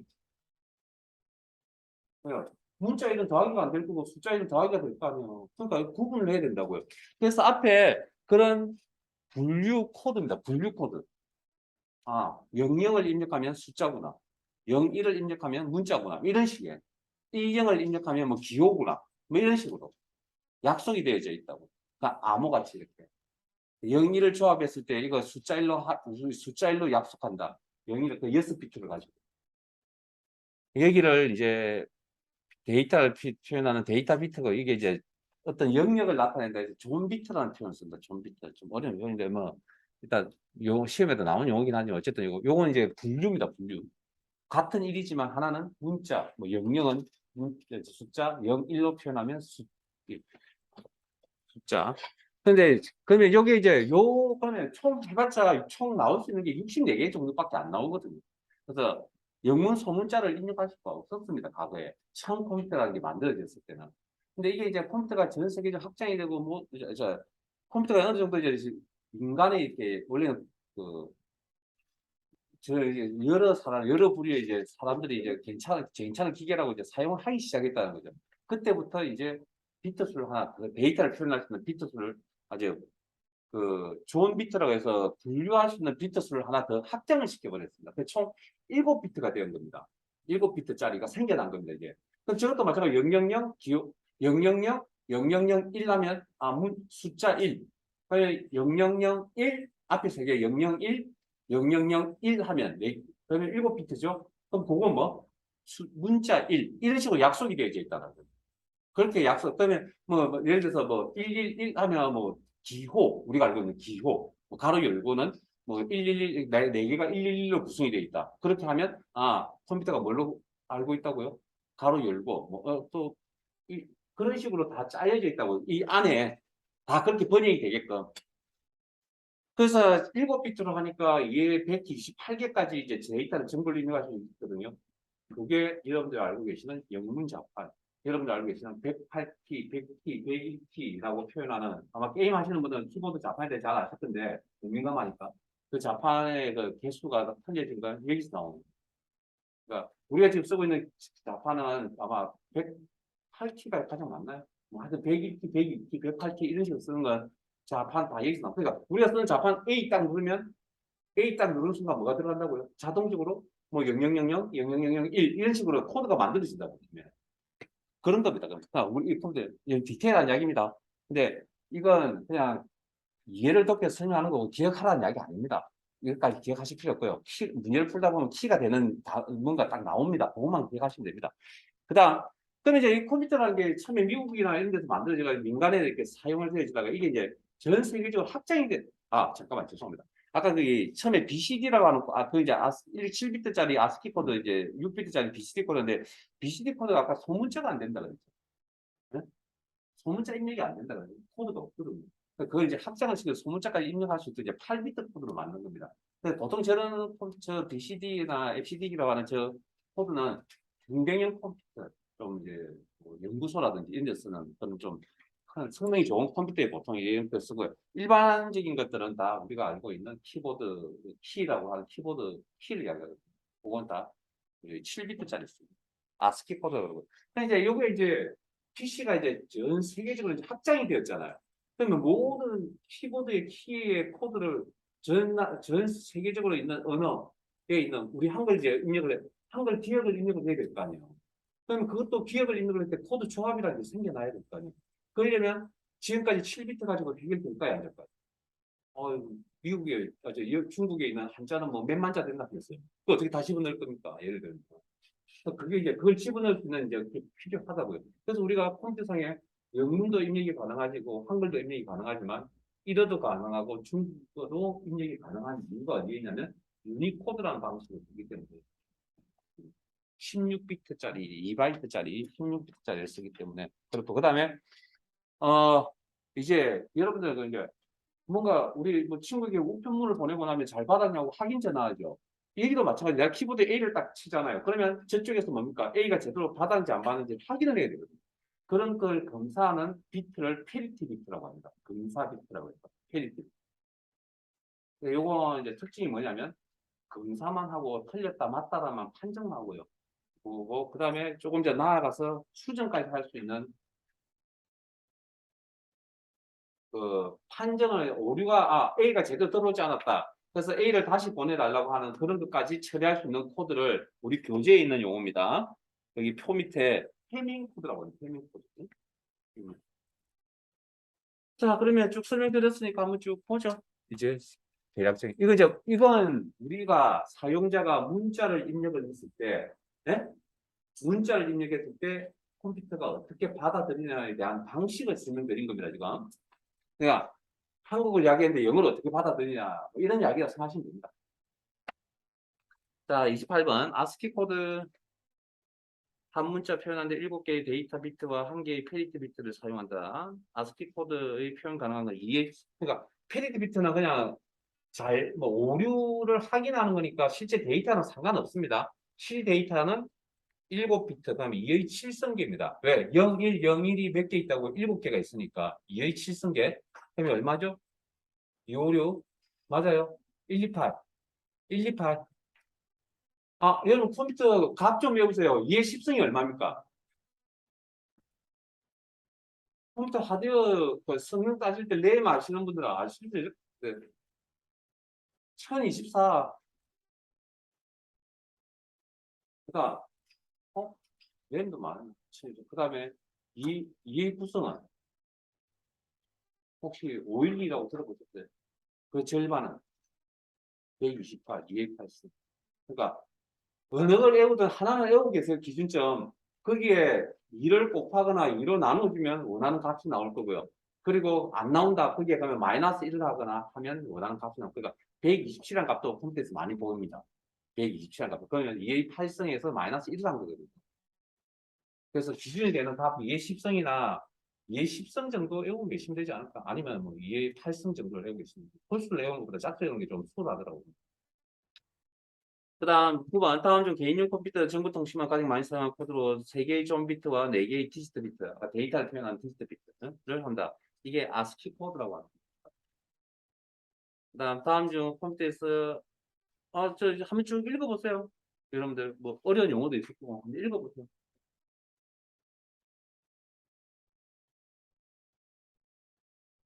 답 찾으시오.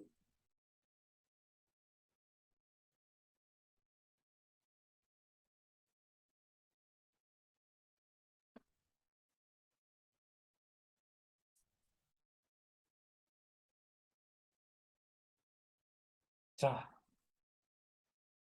대충 느낌상 3을 찍겠죠, 시험장에 만나면. 자, 제가 설명드릴게요. 어, 1번은 어려워서 잘 모르겠습니다. 일단, 물음표.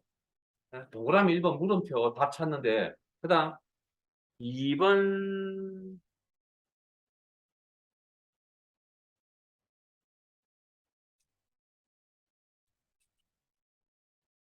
2번은 절반은 맞고, 절반은 아까 대형 컴퓨터 한 게 FCD 코드라고 하는 거죠. FCD 코드. 확장된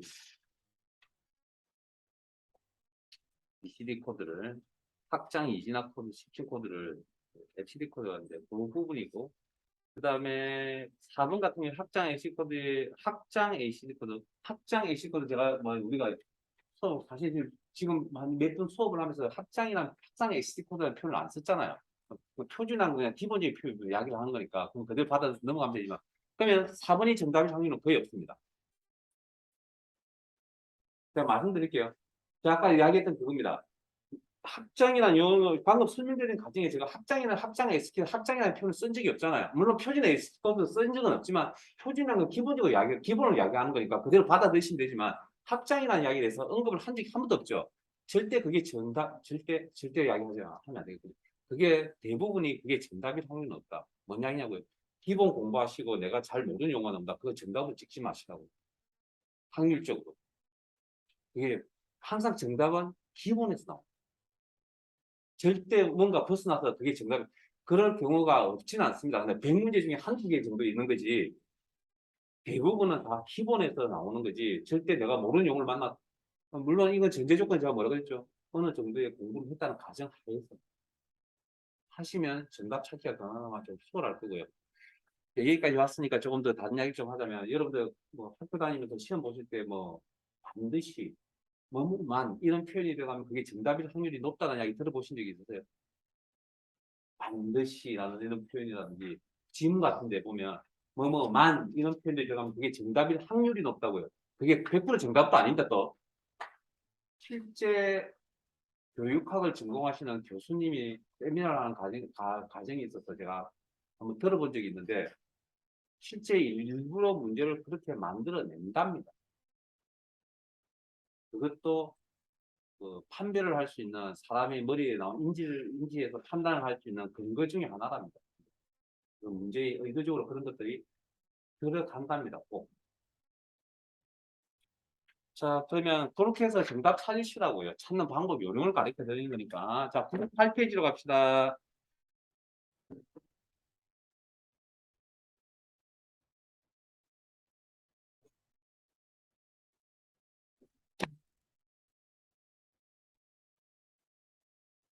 아, 지금 제가 어느 파트를 한다 그랬죠? 응? 제가 어디를 한다 그랬습니까? 제 수업에 집중 안 하시나 보요. 얘기를 하고 있다고, 얘기를. 지금. 예? 그래서 디테일하게 들어가는 겁니다. 자, 제어 장치라 그러면 여기를 이야기합니다.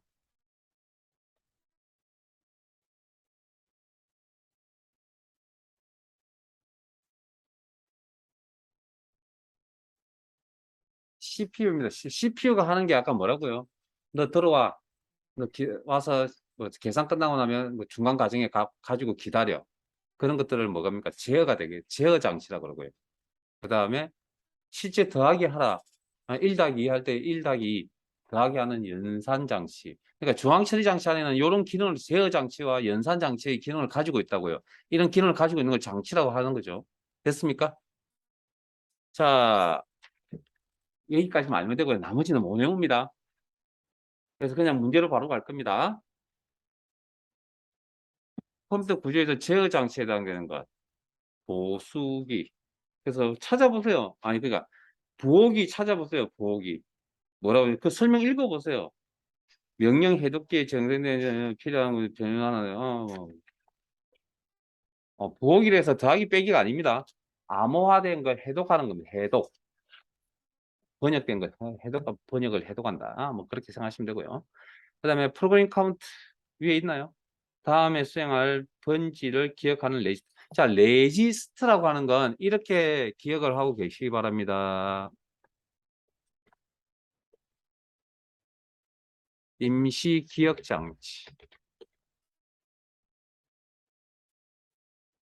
어디 가서 그러니까 컴퓨터 상에는 어디를 장소를 옮겨 다닐 때 번지라는 개념을 씁니다. 번지. 레지스터 임시 기억 장치라고 해석하고 계시면 됩니다. 그러면 어디로 갈 것인지를 기억을 하고 있어야 되겠죠. 그런 기억하는 번지 값을 위치 값을 기억하고 있다. 뭐 그렇게. 그다음에 명령 해독기, 인코드, 부호기. 그러니까 이건 그 암호화 시킨다. 뭐 그렇게 생각하시면 됩니다. 번지 해독기 뭐 그런 거니까. 보수기가 뭐죠? 여러분들이 보수라는 용어만 있으면 이거 정답을 충분히 찾을 수가 있는데 컴퓨터는 예를 들어 사칙 연산 중에 사칙 연산을 다 할까요? 컴퓨터는? 아니요. 더하기밖에 안 합니다. 이 더하기를 가지고 빼기, 곱하기, 나누기를 합니다. 더하기 하나 가지고. 처음 듣는 이야기. 그때 그 우리가 예를 들어서 1과 9를 더하면 10이 될 거 아니에요. 예를 들면. 그러면 9에 대한 보수가 뭐냐고 물어보면 1이라고 대답합니다. 그렇게 보수라는 그 개념을 보수라 그러거든요. 우리가 이제 빼기 한다는 그 개념이 원래 이제 더하기를 찾는 보수라고 합니다. 보수. 그 개념을. 채워 넣어야 꽉 10진수가 되는 그런 개념. 그걸 보수라고 하는 물론 이진수 보수 뭐 얘기도 복잡합니다. 그 보수가 이 보수가 그 보수입니다. 뭐 물건의 하자를 보수한다 그런 게 아니라 빼기 하는데 사용하는 개념입니다. 그러면 빼기 한다는 건 빼기 더하기로 한다는 건 무슨 이야기죠? 계산하는 거죠. 다르게 표현하면 연산하는 거죠. 그렇게 문제를 보고 우리는 가야 됩니다. 이거 다 모형이기 때문에. 그래서 제가 평상시 여러분이 가지고 계시는 모든 걸 다 동원하세요라고 이야기합니다. 자, 그 다음 32번 읽어보세요. 이건 충분히 찾을 수 있지 않을까요?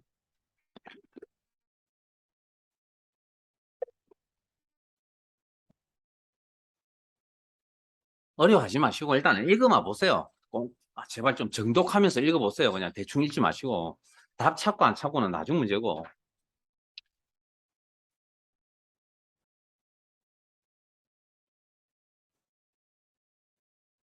1번은 뭐라 그럽니까?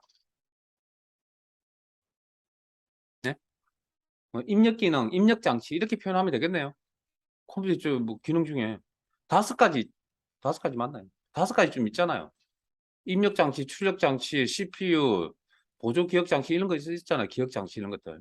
그다음에 입출력, 저장, 연산 등 관련 지시 감독, 지시 감독 컨트롤이잖아요. 제어죠. CPU 제어 장치를 이야기하는 거겠죠, 그러면. 그다음 그냥 국어 실력만 있으면 이 문제는 풀 수 있다라는 이야기입니다.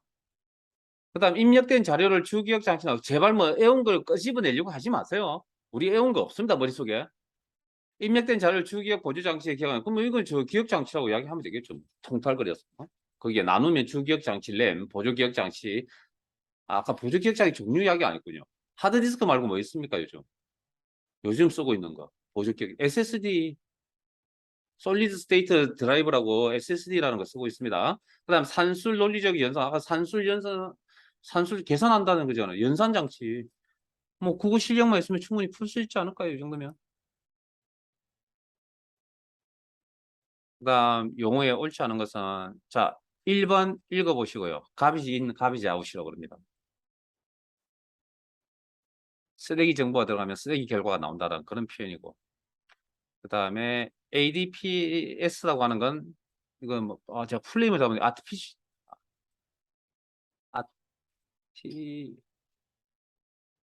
모르겠습니다. 뭐 계산이라는 영어 단어인데 기억이 안 나군요. 어쨌든 이거 저 계산기를 이야기하면 계산기 EDPS는 전자계산기 요건 그냥 일반 계산기 뭐 그렇게 표현하는데 같은 용어로 씁니다. ADPS, EDPS. 그럼 CPU는 뭔지 아시죠? 네? 컴퓨터에서 가장 내에 해당되고 아까 뭐가 명령을 해독하고 명령이라는 거 아까 했잖아요. 우리가 번역한다고 했잖아요. 그럼 이제 컴퓨터 입장에서 그걸 이제 해독이라고 해석하는 거죠. 용어를 쓰면 번역한다. 그건 이제 제어죠. 그런 거. 그래가 실제 계산하는 거죠. 뭐 이런 거죠. 뭐 CPU. 그다음에 ALU라고 하는 건 이건 그 자, 큰일 났고 이 산술 영어 단어가 뭐죠? 아, 이거 A가 그 산수라고 하는 영어 단어인데 산술 영어 단어고 그다음에 L이 로지컬에서 논리, 유니트 장치, 산술 논리 장치 그런 이야기입니다 이게 ALU라는 게. 그래서 컴퓨터 사실은 컴퓨터에 시험을 보실 때 시험에서 사실은 풀네임을 안 적는데 제 이니셜만 이렇게 가져와줬거든요. 저 이니셜에 대한 풀네임만 아시면 정답 찾기가 사실 되게 편합니다 이게 실제 풀네임을 아시면. 네, 그러기가 좀 우리가 그걸 다 다루기가 힘들기 때문에 뭐 어쩔 수 없고요. 이거 산술 장치, 산술 논리 장치라고 하는 겁니다. 제어가 아닙니다. 제어가 아닙니다. 그 다음에 4번. 이제 찾을 수 있겠어요? 보수기는 아까 계산하는 데 쓴다 그랬고, 누산도 대충 느낌 봐서는 계산하는 데 쓸 것 같네요. accumulate라 해서. 상태 레지스트도 잘 모르겠어. 그러면 이제 우리 잘 모르니까 이제 두 개 중에 한 개를 찍는 거죠, 이제. 예? 두 개는 배제시키고, 예? 정답을 알아서 찾아가는 거 아닙니다, 우리는. 이 두 개 중에 이 정도면 누상기면 계산하는데 쓸까 느낌 오잖아요. 그럼 이거 배제시켜 놓고 보수기는 앞에서 방금 배웠으니 기억을 하고 있을 거 아니에요. 뭐 시간 지나서 잊어버릴 수도 있긴 하겠지만 어쨌든 지금 현재 입장에서는 2번, 4번은 일단 정답이 아니라는 거죠. 제외시켜야 되고 1번, 3번 중에 찍으면 되잖아요. 그럼 모르니까 이제 찾아보면 되죠, 뭐. 이제 밑에 연산장치, 연산장치, 제어장치 두 개의 목록이 98페이지에 있으니까 한번 보세요. 읽어보시고요. 또 답 찾으면 몇 번입니까? 프로그램 카운트 만 역할이죠. 옆에 있는 기능에 대해서 한번 읽고 넘어가세요. 다음 계산할 번지를 기억을 한다. 그런 이야기입니다. 어리스메틱이죠. 산술 논리 장치. 플레이미. 아까 위에는 ALDU라고 하는 거. 어리스메틱. 산술, 산수. 우리 초등학교 다닐 때, 제가 초딩 다닐 때 산수라고 배웠거든요. 그때 영어 단어가 이걸 쓰거든요, 이거. 자, 우리 수학 그러면 매스 뭐로 시간 단어 있잖아요. 그거 틀린 겁니다. 산수와 수학은. 자, 35분 갑니다. 자, 누상기가 임시기억 장치라고 하는 겁니다. accumulate라고. 거기 한번 찾아서 읽어보세요. 누상기. 그리고 나머지는 그냥 이건 뭐 설명을 드릴 수 있는 사항이 아니기 때문에 뭐 가상기는 더하기 하는데 쓰겠죠. 가짜가 더할 가짜, 한자로 더할 가짜니까 뭐 그렇게 사는 계산 산자를 끄고요. 뭐 그리고 나머지는 한번 읽어보시고 설명 없는 거 그냥 넘어가시고요. 그래서 임시기억장치. 그러니까 아까 설명드렸잖아요. 1 더하기 2를 계산을 했잖아요. 그러면 결과 3이 나올 건데 그 3을 바로 내보내는 게 아니고 주황기억장치가 잠깐 머물러 있다가 나갑니다. 모니터로 나갈지 프린트로 나갈지 보조기억장치로 파일로 저장이 될지. 그러니까 그 임시로 저장되는 그걸 뭐라 한다고요? accumulate라고 한다. 임시기억 결과값을 저장합니다. 그 다음에 누상기 accumulate. 뭐 되게 자주 나왔던 이야기입니다. 그래서 한 이야기였고 나머지는 찾아서 한번 보시고 자, 그다음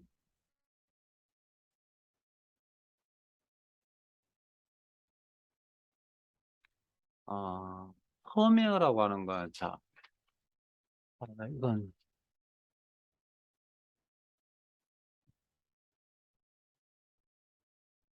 소프트웨어 관련 내용. 일단 조금만 넘어갑시다. 펌웨어 EEP롬 잠시만 좀 넘어갈게요.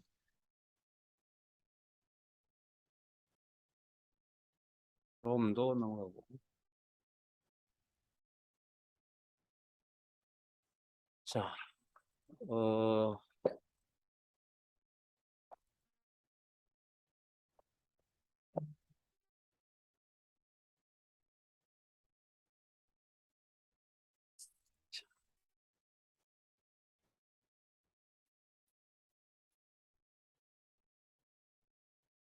아니요, 잠깐만요. 이제 이야기를 좀 할게요. 부팅하는 절차를 조금 잠깐 설명드리고, 여러분이 엑셀이라는 프로그램을 사용하는 컴퓨터 이면에 어떻게 엑셀 프로그램이 실행이 되는지에 대해서 잠깐 설명드리겠습니다. 아까 컴퓨터 전원을 넣으면 부팅이 된다고 했죠. 그리고 부팅이 되는 그 과정을 좀 디테일하게 살펴보면, 컴퓨터 딱 켜면 앞에서 그냥 검정색 화면에 글자, 텍스트 글자가 이렇게 스쳐 지나가는 장면들이 나옵니다. 보신 적 있나요? 그, 부팅 전원 스위치 딱 넣고 나면 이렇게 검정색 바탕에 그 영문으로 된 글자가 이렇게 스쳐 지나갈 겁니다. 그 단계를 거치고 뭐 혼자서 뭐 윈도우 마크가 나타나면서 그 윈도우 마크가 나타난 건 운영 체제라는 소프트웨어 프로그램이 실행이 된 겁니다. 그때부터 마크가 나타난. 그래서 그가 거친데 그 검정색 그 바탕화면에 흰색 글자들이 이렇게 영문 글자가 진행하는 그 과정을 뭐라고 하냐면 그게 뭐 하는 거냐면 컴퓨터 하드웨어 작동 여부를 체크하는 겁니다. 컴퓨터 하드웨어가 제대로 작동하는지 뭐 입력 장치에 문제가 있는지 없는지 CPU 문제가 있는지 없는지 그런 거 다 신호를 줘서 돌아오면 그게 작동 여부에 이상이 없다는 거고요. 이상이 있으면 여러분들 그렇게 나타나죠. 혹시 컴퓨터에 켜실 때 소리 나는 거 들어보셨어요? 소리가 조금씩 다 틀립니다. 그게 어딘가에 문제가 있다라는 그 소리입니다. 그런 과정을 거친다. 그게 어디서 하는 거냐면 바이오스라고 하는 녀석이 하는 겁니다.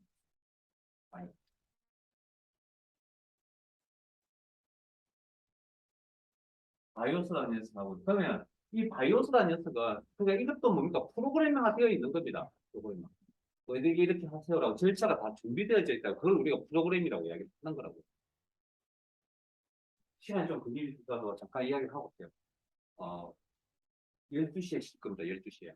자, 혹시 소프트웨어라는 용어와 프로그램이라는 용어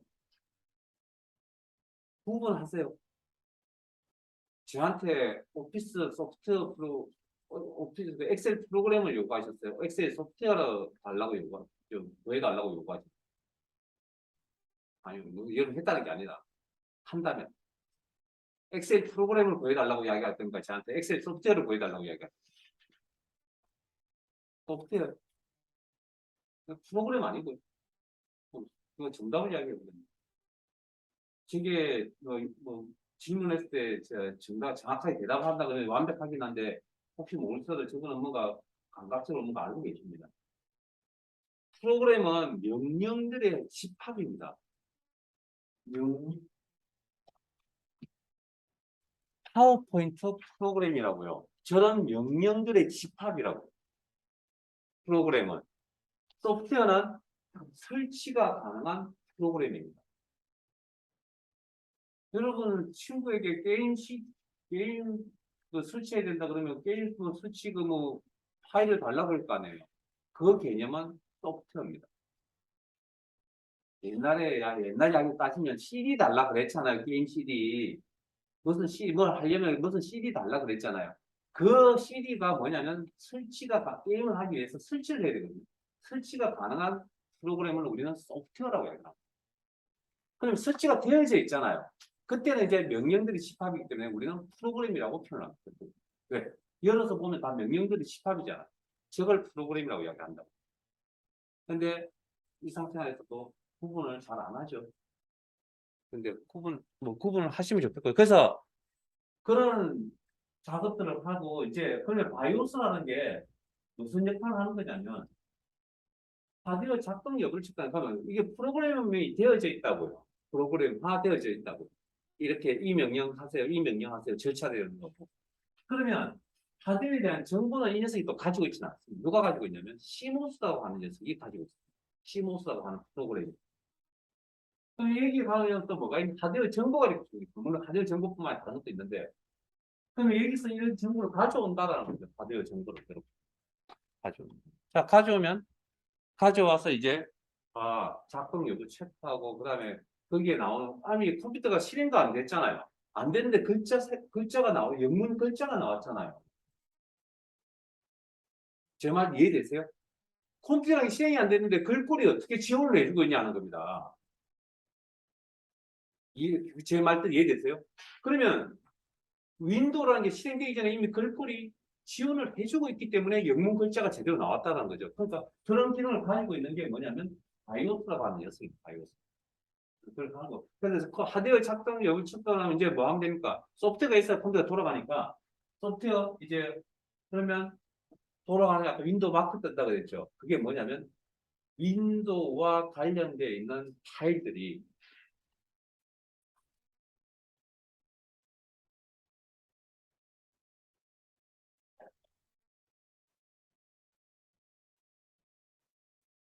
윈도우와 관련 있는 파일들이 이미 설치가 되어져 있을 겁니다. 왜? 그 로고가 보인다는 거. 그 설치의 양이 좀 이따 따라할게요. 그럼 설치가 이미 되어져 있었다는 이야기거든요. 윈도우 소프트웨어를 이용해서. 윈도우 10 소프트웨어를. 그러면 윈도우 그게 어디 가서 기계 저장이 되냐면 여러분들 그 프로그램 설치하다 보면 막 폴드 경로하고 파일 이런 들이 막 왔다 갔다 하는 장면들 보셨잖아요. 그리고 막대가 점점 커져가는 그런 진행 과정을 보셨잖아요. 그게 프로그램 설치라고 하는 겁니다, 이게. 그러면 그 파일, 밑에 보면 파일 목록들이 막 빠르게 지나가거든요. 그게 어디에 저장되냐고요? 하드디스크 보조 기억 장치에 저장이 됩니다. 그리고 저장되어져 있다가 컴퓨터 전원 스위치를 넣고 하드웨어 작동이 체크가 된 다음에 이제 뭡니까? 윈도우가 실행이 되려면 윈도우 관련 파일이 메모리에 올라가 있어요. 그러니까 윈도우를 실행하려면 윈도우 프로그램을 실행하려면 윈도우 관련 정보가 없으면 실행이 되지 않는다라는 거예요. 그래서 그게 메모리라고 우리가 램이라고 하는 곳에 주 기억 장치인 램이라는 곳에 저장이 되었다가 CPU가 너 들어오라고 요구를 하면 그때 들어가서 유기적 결합, 연산 결합을 해서 우리 화면에 뭘 보여준다고요? 바탕화면을 보여줍니다. 그렇게 해서 실행이 되는 겁니다. 자, 그러면 윈도우 설명 드렸죠. 그럼 이제 윈도우가 실행이 되면 뭘 할 수 있습니까? 엑셀 프로그램 사용할 수 있다고 그랬잖아요. 응용 프로그램. 자, 그러면 이게 뭐라고? 윈도우 내오라고. 엑셀도 있죠. 자, 엑셀도 프로그램을 설치를 했겠죠. 게임을 설치했던 것처럼. 네? 설치가 되어져 있을 거 아니에요. 그러면 엑셀 관련 파일이 어디에 있다고요? 보조 기억 장치인 SSD나 HDD, 하드디스크에 저장이 되어져 있겠죠. 그러면 내가 엑셀 프로그램 실행하라고 명령을 클릭을 할 거 아니에요. 더블 클릭이나. 하면 그제서 뭐합니까? 보조 기억 장치에 있는 엑셀 파일들을 메모리상에 올려놓는 거죠. 올려놓고 CPU가 들어올 때까지 기다렸다가, 물론 그 기다린다는 게 엄청나게 오랜 시간 기다리는 건 아닙니다. 가면 CPU한테 넘겨주겠죠. 들어오라고 해서 넘겨주면 이게 또 유기적 결합을 해서 엑셀 프로그램이 화면에 이렇게 나타나는 겁니다. 자, 그러면 내가 음악 프로그램, 웹브라우저, 인터넷 검색도 하고 싶고, 웹브라우저 실행하야죠. 그러면 똑같은 가정 거치 그러면 램에 계속 파일이 남아 있어야 될 거 아니에요. 계속 구동이 될 거 아니에요. 실행이 되고 있을 거 아니에요. 그 실행이 되고 있는 파일을 어디 가서 확인합니까? 그래서.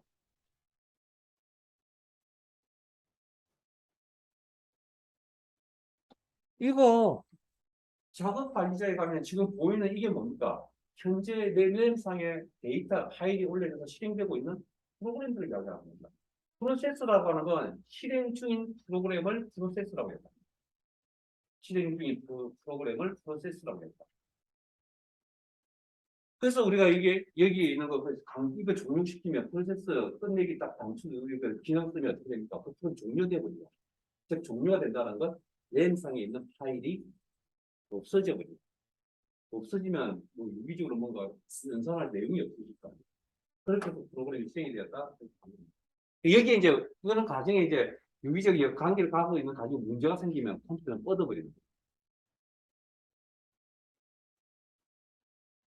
거예요. 컴퓨터가 돌아가는 원리입니다. 자, 그러면 여기서 윈도우 설치를 이제 언제 해야 될 것이냐, 언제 설치하냐는 겁니다. 윈도우 아니, 없는 녀석이 실행되지는 않을 거 아니에요. 설치가 되었으니까 실행이 될 거 아니에요.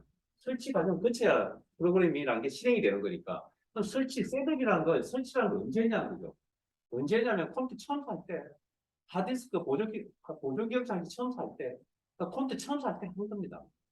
컴퓨터 처음 사면 안에 보조기억 장치에 아무것도 없거든요. 그럼 뭐부터 해야 되냐면, 여러분 컴퓨터에 보면 물리적으로 뚜껑 열어보면 물리적으로 이렇게 보조 기억장 하드디스크나 SSD가 하나 정도 예를 들어 있다는데 있는데 보니까 들어가 보니까 드라이브가 C도 있고 D도 있습니다. 그건 논리적으로 두 개를 나눈 거고요. E도 있고 F도 있습니다. 그건 4등분한 겁니다. 3등분 할 수도 있고 4등분 할 수 있는데 그 용량을 알아서 적당히 배분할 수도 있고요.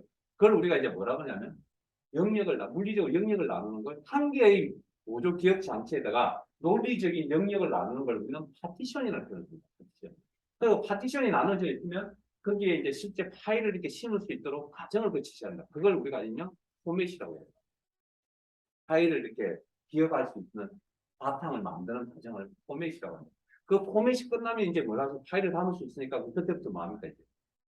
응용 프로그램은 어쨌든 소프트웨어, 시스템 소프트웨어 운영 체제라는 게 돌아가야만 하니까 운영 소프트웨어를 OS 윈도우 7, 윈도우 10이라는 녀석을 설치를 해줘야 되겠죠. 그게 어디에 있어요? 파티션을 나누면 기본적으로 무조건 C라는 게 기호가 생겨나고요. 나머지는 D가 될지 E가 될지 F가 될지 모릅니다. Z까지 있는데 알아서 그냥 본인들이 할당을 하는 거. C는 무조건 생겨난다. 그래서 기본 파티션이라고 그러고 나머지는 확장 파티션이라고 그러고. 이게 아까 나눌 때 C는 무조건 있다는 거죠. 그럼 C에 무조건 운영 체제가 저장이 된다는 파일. 그거 뭐 물어보지 않고 그냥 저장됩니다. 그러니까 그렇게 해서 이제 들어가는 그렇게 해서 컴퓨터가 돌아가는 겁니다. 이런 지금 하고 있는 이 사람들이 이론적으로 이야기가 합니다.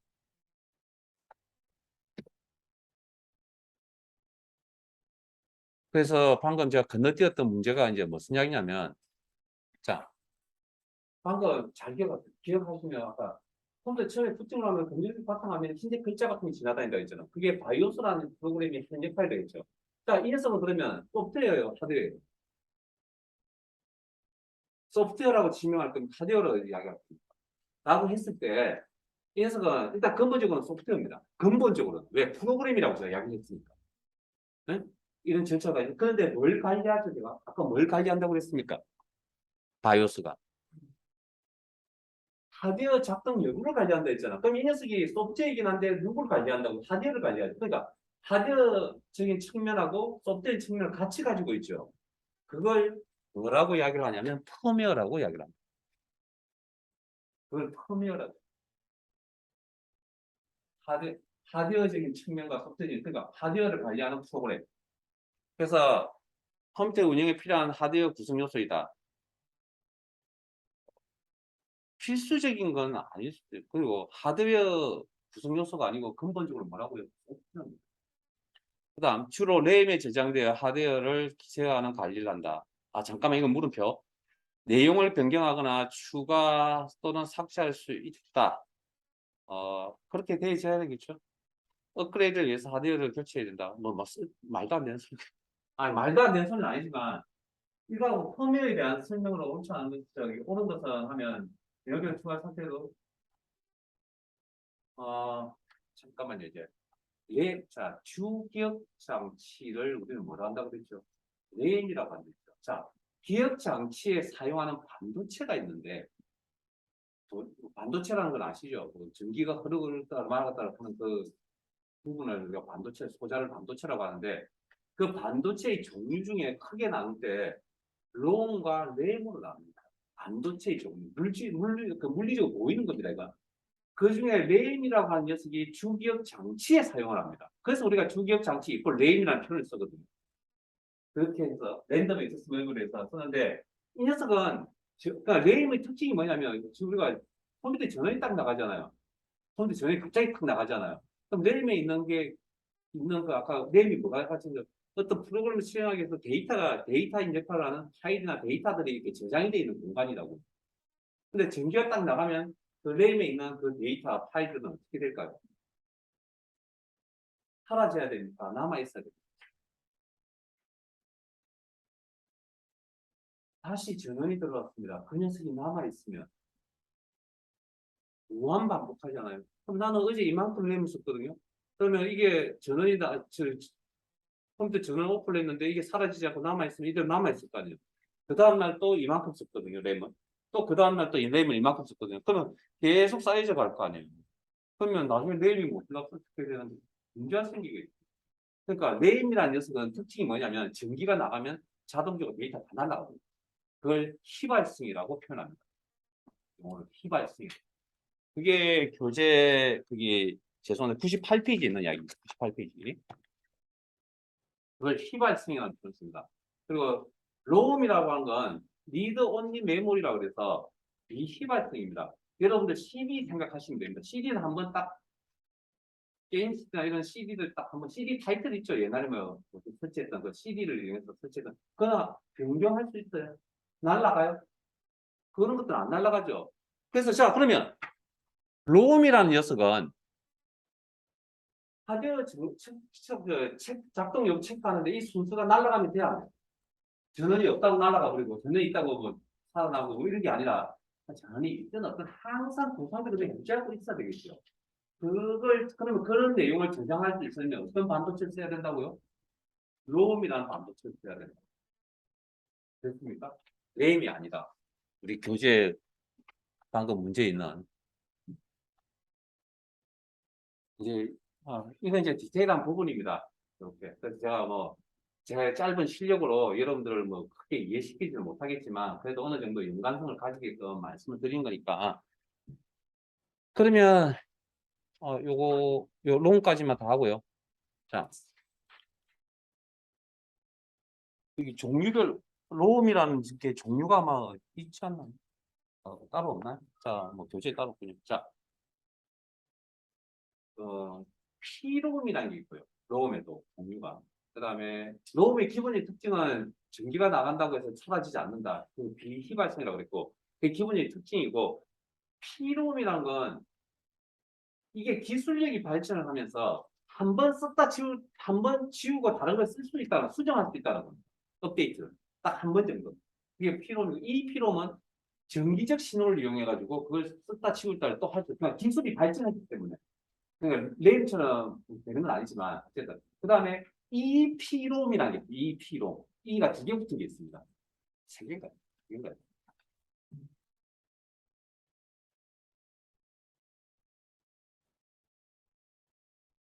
EEP롬 두 개 붙은 겁니다. 두 개. 두 개가 붙은 건 전기적 신호를 이용해서 그걸 수정할 때 프로그램 그가 아까 뭐 예를 들면 하드웨어 기획장 하드웨어 작동 여부 하드웨어 체크하는 순서를 이렇게 기억을 하고 있을 거 아니에요. 그럼 그걸 어떻게 전기적 신호를 이용해서 이렇게 썼다 치웠다 할 수 있다는 거죠. 이건 기술이 발전하기 때문에 근본은 원래 썼다 치웠다 할 수 없는데 지금은 할 수 있다는 이야기고. 그래서 자, 이 필요에 대한 설명을 하는 것은 자, 제조 과정에 한 번만 기술한 기록이 가능하고 수정할 수 없다. 이건 롬입니다. 우리가 일반적으로 생각하는 롬. 롬. 그다음에 이번에 자율성에서 EP롬, EP롬 이게 2번이지 자율성. 그다음에 EP롬은 정기적 신호. 그 다음에 3번 특수 프로그램을 한 번만 기록한다. 이게 P롬. 3번이 P롬. 정기적 방법을 기록하는 게 EEP롬. 뭐 그렇습니다. 근데 외우기 힘드니까 그냥 그렇다 정도만. 그래서 기술력이 발전해서 롬에서 발전해서 P롬, EP롬, EEP롬 이런 식으로 발전을 했다라고 생각하고 계시면 되고. 그 다음 롬. 자, 39번. 롬에 대한 기록되어져 있는 하드웨어를 제어하면 성능 향상에서 업그레이드할 수 있도록 마이크로 프로그램이라는 게 아까 말씀드렸죠. 집합을 의미한다. 이거 펌웨어라고 해서 펌웨어. 롬 관련해서.